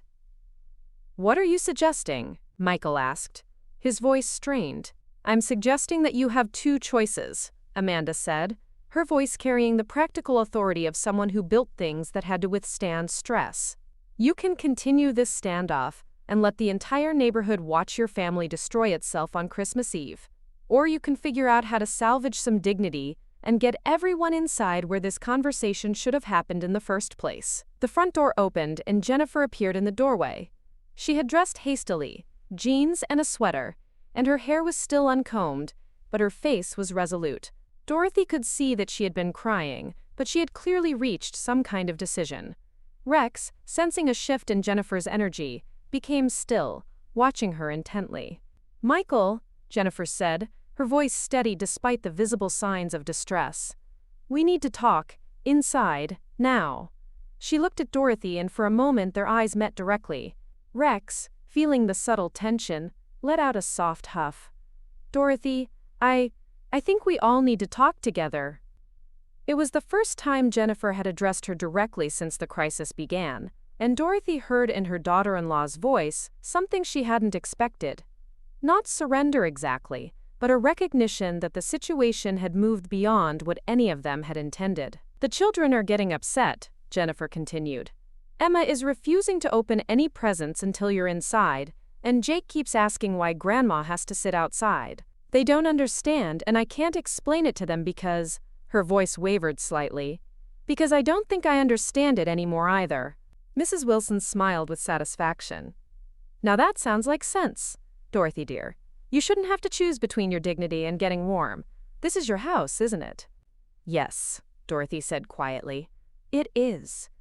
She stood up from the porch swing, her joints protesting the hours of cold and tension. The thermos of hot chocolate was warm in her hands, a small kindness that felt disproportionately meaningful after the morning's cruelties. Rex, with a gentle nudge, moved to walk beside her. All right, she said, looking at each member of her family in turn. Let's go inside and finish this conversation properly. But I want it understood. We're going into my house to have a discussion about how this family is going to move forward, and whatever we decide, it's going to be a decision we all can live with. She walked toward the front door, and for a moment, no one moved. Then Jennifer stepped aside, holding the door open in a gesture that felt both practical and symbolic. Rex, a silent guardian, entered just behind Dorothy. After you, Jennifer said quietly. Dorothy paused at the threshold, feeling the warmth from inside the house wash over her face. Behind her, she could hear her family following. Sarah and Amanda, Michael with his shame and confusion, Mrs. Wilson with her righteous indignation still intact. But it was the sound from inside the house that decided her.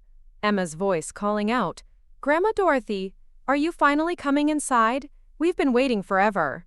Yes, Dorothy thought as she crossed the threshold into her own home, Rex entering gracefully behind her. They had been waiting forever, all of them. And it was time to stop waiting and start building something new from the wreckage of what they had almost destroyed. The warmth of the house enveloped Dorothy like an embrace as she stepped across the threshold for the first time in over 3 hours. The familiar scent of home, coffee brewing, cinnamon from her pecan pie, the lingering fragrance of the Christmas tree, hit her with an intensity that made her eyes water.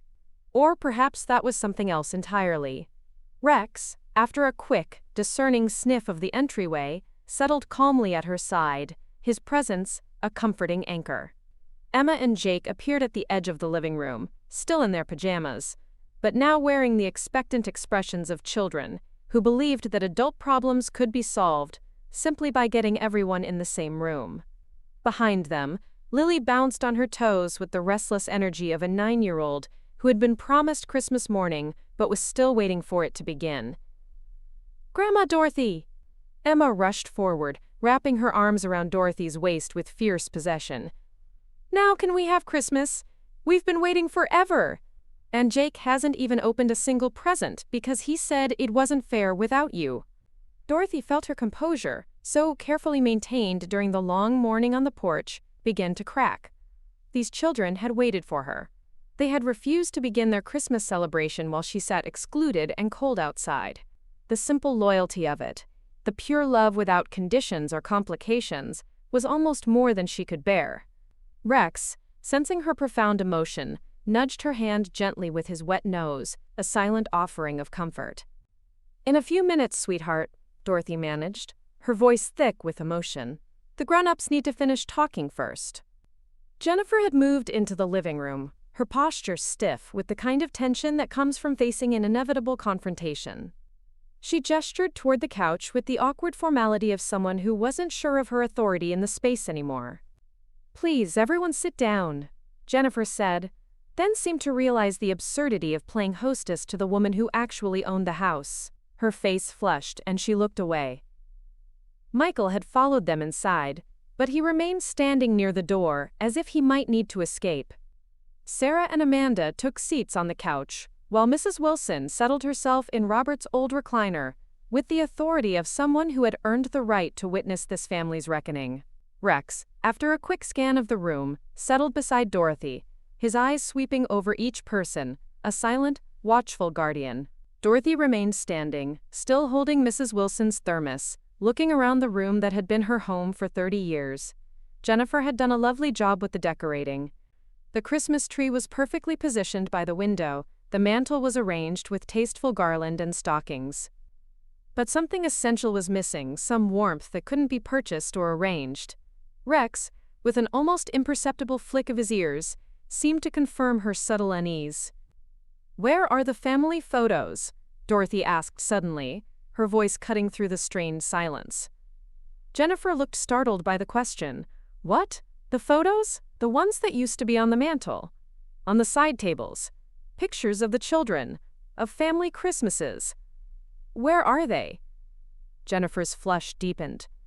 I put them away. I wanted the decorations to be more cohesive." "Cohesive?" Dorothy repeated quietly, the word hanging in the air like an indictment. "You removed 30 years of family memories to make the decorations more cohesive?" "Mom," Sarah said gently, recognizing the dangerous edge in her mother's voice. But Dorothy had reached something beyond diplomacy or family peacekeeping. The hours on the porch, the revelation about the secret plans to sell her house, the discovery that her family photos had been hidden away like embarrassing reminders of an inconvenient past, it all crystallized into a moment of perfect, painful clarity. Rex, sensing the immense emotional weight, let out a soft, almost inaudible growl, his eyes fixed on Jennifer. "Do you want to know what I was thinking about out there?" Dorothy asked, her voice steady but carrying an undertone that made everyone in the room go still. I was thinking about all the Christmases we've had in this house. 31 years of Christmas mornings. Of children opening presents under that tree. Of family dinners at that table. She gestured toward the dining room where the wrong china still waited on the table. I was thinking about the Christmas when Emma was 3 and she got so excited about her new bike that she rode it right into the Christmas tree. Or the year Jake had the flu and spent the whole day curled up on this couch while we all took turns reading to him. Or the Christmas after 9/11 when we were all so grateful just to be together that we cried during grace.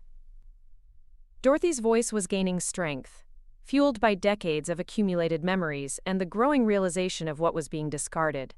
Rex, his head now raised, watched her with intense focus, as if absorbing every word, every emotion. I was thinking about your father, Michael, she continued, her gaze unwavering, about how he used to spend Christmas Eve morning making his famous pancakes while I got everything else ready. About how he'd sneak into the living room to arrange the presents one more time, making sure everything was perfect for you children. Michael's face had gone white, and Dorothy could see him struggling with emotions he hadn't allowed himself to feel in months. And then I was thinking about this year, Dorothy continued, her voice filled with a profound weariness. About how I spent weeks planning what I thought would be our 32nd Christmas together. About how I bought presents for everyone, made Jake's favorite pie, prepared all the dishes Michael specifically asked for. About how excited I was to see Emma and Jake's faces when they opened their gifts. She set the thermos down on the coffee table with deliberate care, the sound sharp in the silent room. And then I realized that none of that mattered to you anymore. That somehow, in trying to help this family, in trying to honor what your father and I built together, I had become someone you wanted to get rid of. Someone whose presence was so unwelcome that you would rather lock me out in the cold than have an honest conversation about what you needed. The room was silent except for the sound of the children shifting restlessly in the background, and the tick of the grandfather clock in the corner, the one Dorothy and Robert had bought for their 10th anniversary. Rex, with a low, rumbling sigh, settled his head onto his paws, his eyes still fixed on Dorothy, a silent sentinel witnessing the pain in the room. So I made a decision out there, Dorothy said, her voice taking on a finality that made Sarah sit forward with concern. I have decided to sell the house. The words fell into the silence like a bomb. Michael's face went from white to gray, and Jennifer made a small sound of distress. Even the children, hovering in the background, seemed to sense that something irreversible had just been announced. Mom, Sarah said carefully, her voice laced with an urgent plea, let's not make any hasty decisions. It's not hasty, Dorothy replied, her voice firm, tinged with a weariness that went bone deep. It's actually long overdue. You want independence, Michael? You want to feel like adults who can make your own decisions without your mother hovering over everything? Fine. I'll sell the house. And you can buy your own home wherever you want to live. You can start fresh with your own mortgage, your own traditions, your own china. Rex, at the mention of selling the house, lifted his head sharply, his ears swiveling, his intelligent eyes fixed on Dorothy. He let out a low, questioning whine, a sound of confusion and concern, as if asking her to reconsider. Dorothy looked around the room one more time, her gaze lingering on the tree, the stockings, the space where family photos used to remind everyone of their shared history. I'll take my share of the proceeds and move somewhere I'm wanted.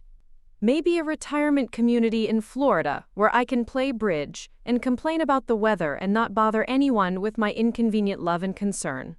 The silence that followed was deafening.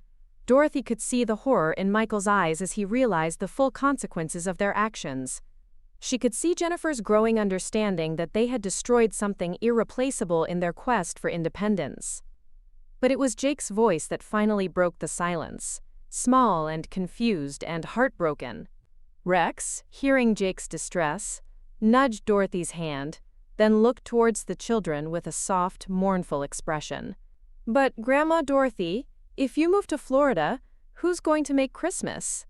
The question hung in the air like a challenge to everything they had all been fighting about.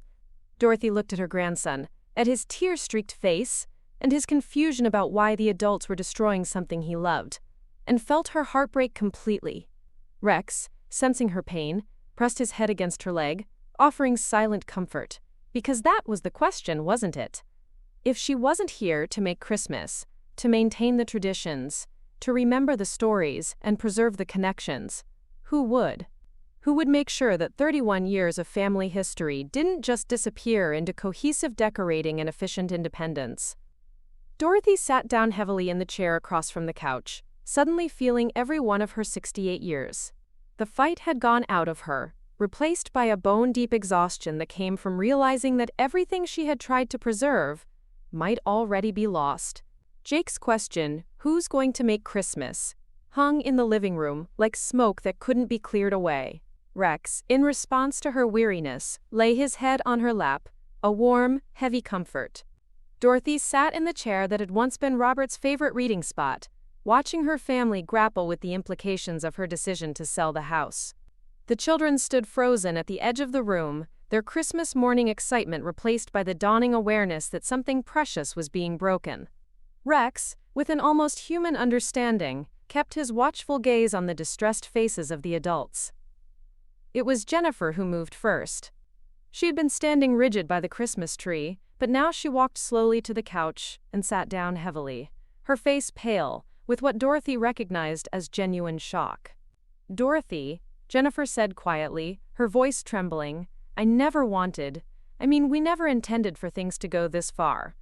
"But they have gone this far," Dorothy replied, her voice carrying the exhaustion of someone who had reached the end of her emotional reserves. "They've gone so far that my own grandchildren are asking who's going to make Christmas because they understand something that their parents apparently don't. That family traditions don't just happen by themselves. Someone has to care enough to preserve them." Michael had moved away from the door and was now pacing the space between the living room and dining room, his agitation increasing with each step. Rex's eyes followed him, a silent observer of his escalating panic. "Mom, you can't sell the house! This is where we live, where the kids go to school, where all our friends are." "Then you should have thought about that before you decided I was expendable," Dorothy said with a bluntness that made Michael flinch. Sarah had been watching this exchange with the careful attention of someone trying to prevent a complete family breakdown. "Mom," she said gently, "I understand why you're hurt. We all do. But selling the house, that's gonna hurt the children more than anyone else." "The children are already being hurt," Mrs. Wilson interjected from Robert's recliner, her voice carrying the authority of someone who had observed this family's dynamics for years. "They've been watching their grandmother sit outside in the cold for 3 hours on Christmas Eve. They've been told that Christmas can happen without the person who's made it special for their entire lives. How much more hurt can there be?" Emma had been listening to this conversation with the wide-eyed attention of a child trying to understand adult complexities that kept shifting beyond her grasp. Now she spoke up, her voice small but determined. "I don't want you to move to Florida, Grandma Dorothy. Florida is where old people go to die." The brutal honesty of the 10-year-old's statement hit the room like a slap. Rex, with a low, empathetic whine, nudged Dorothy's hand, as if to offer a silent apology for the child's bluntness. Dorothy felt tears threaten for the first time since the crisis began, not from hurt or anger, but from the recognition that Emma had articulated exactly what selling the house would represent. It would be the beginning of the end, the first step toward becoming someone whose presence was managed and scheduled rather than integrated into the daily fabric of family life. "Emma," Jennifer said quickly, Grandma Dorothy isn't going anywhere to die. She's just—" But Jennifer couldn't finish the sentence because they all knew what Dorothy moving to Florida would really mean. It would mean the end of spontaneous visits, of being available for school plays and soccer games, of being the family anchor who remembered everyone's birthdays and kept track of the stories that made them who they were. Amanda, who had been quiet since they'd come inside, finally spoke. "Jennifer, can I ask you something?" Jennifer nodded, though her expression was wary. "What exactly did you think would happen after today? Let's say your plan had worked perfectly." Dorothy had quietly disappeared. "You'd had your independent Christmas, proved to yourselves that you could manage your own traditions. Then what?" The question was asked with Amanda's characteristic directness but without hostility. It was the voice of an architect trying to understand the blueprint for a structure that seemed fundamentally unsound.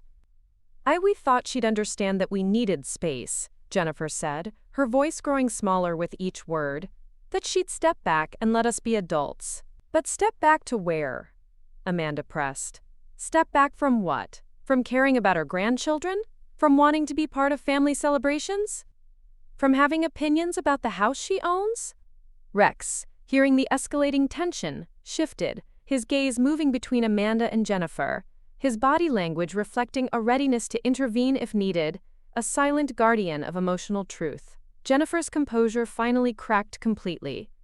I don't know, she said, her voice rising with frustration and something that sounded like desperation. I don't know what I thought would happen. I needed to feel like I was the mother, like I was the woman of this family, not some apprentice who was never quite good enough. The admission hung in the air with the weight of years of accumulated resentment and insecurity. Jennifer's composure finally shattered, her tears flowing freely as she confessed the deep-seated insecurity that fueled her actions. I needed to feel like I was the mother, the woman of this family, not some apprentice who was never quite good enough, she sobbed. Dorothy, looking past the anger to the vulnerable young woman, gently corrected her. Jennifer, being their mother is your role.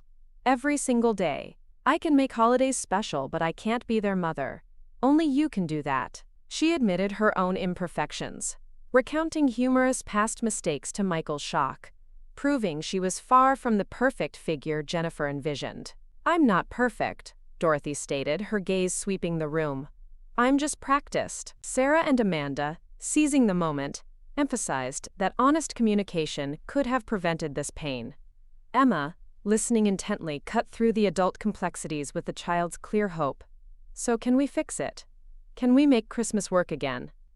Rex, ever the silent empath, nudged Emma, as if echoing her plea. With a profound sense of clarity, Dorothy reiterated her decision, not as a punishment, but as a path to genuine independence. I've decided to sell the house. The declaration hung heavy, a stark consequence that brought Michael to a standstill, Jake's small, heartbroken voice. But Grandma Dorothy, if you move to Florida, who's going to make Christmas? Pierced through the tension, a question that laid bare the true cost of their conflict. Rex let out a low, mournful whine, mirroring the children's distress, as if acknowledging the profound potential loss. Jennifer, stunned by the depth of the children's pain and Dorothy's resolve, finally voiced her understanding.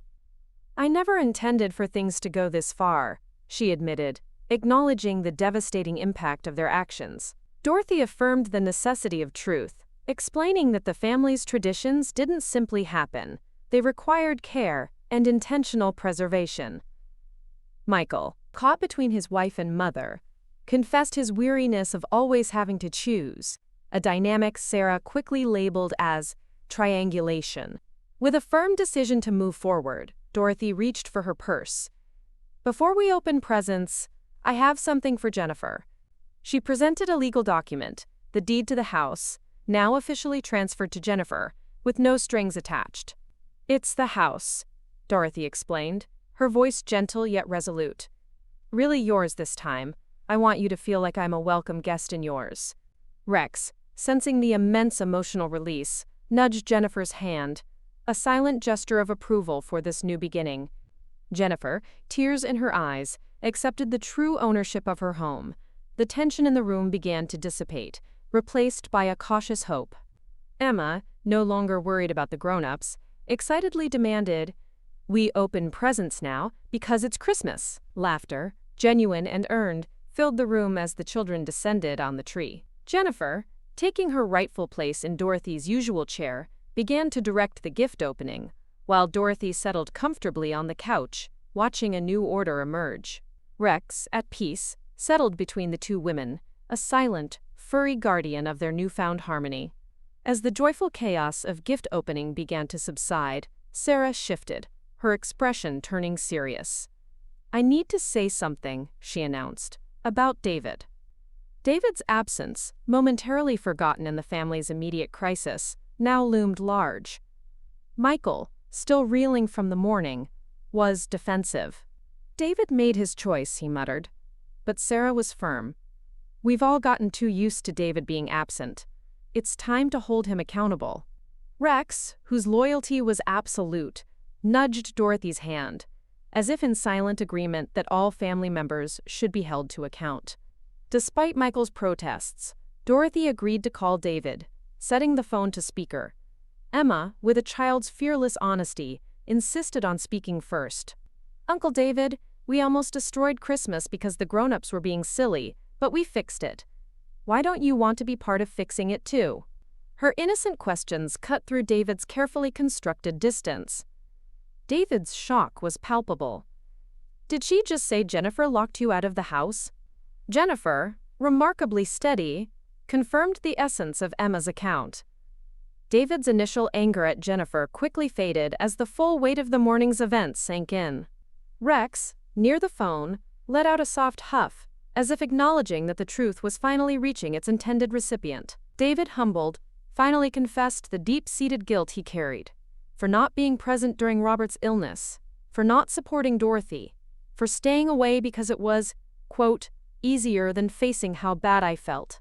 Dorothy, her heart aching for her son, reassured him that Robert had understood. Sarah and Amanda emphasized that it was never too late for honesty, urging him to be part of their family's new, authentic path forward. Mrs. Wilson, with the wisdom of her years, reminded him that the only thing worse than family drama was family loneliness. Rex, seemingly understanding the profound confession, gave a soft, comforting nudge against Dorothy's leg. Emma's simple, heartfelt question, "Uncle David, do you not love us anymore?" finally broke through his remaining resistance. He promised to visit for New Year's, to bring Rebecca and the kids, to truly be present. The room erupted in joyful agreement, a collective sigh of relief. As the morning seamlessly transitioned into the afternoon, Jennifer began placing the cherished family photos back on the mantel, weaving past and present together. Dorothy then presented her with a final gift, a leather-bound book filled with all her handwritten family recipes, with spaces left for Jennifer to add her own. "I was hoping we could build something new together," Dorothy offered, "and maybe you could teach me some of your catering techniques too." The kitchen soon filled with the harmonious sounds of dinner preparation, Jennifer confidently leading with Dorothy assisting, their roles collaborative and respectful. Michael and Sarah worked together, the children played contentedly, and Mrs. Wilson joined their table. This wasn't the Christmas Dorothy had planned, but it was something richer, built on truth, collaboration, and a love strong enough to mend what was broken. The house, once a battleground, now resonated with the music of a family reborn, inclusive and resilient. Rex, nestled comfortably, watched over his family, a silent testament to the power of unwavering loyalty and the strength found in honest connections. Up next, you've got 2 more standout stories right on your screen. If this one hit the mark, you won't want to pass these up. Just click and check them out. And don't forget to subscribe and turn on the notification bell so you don't miss any upload from us.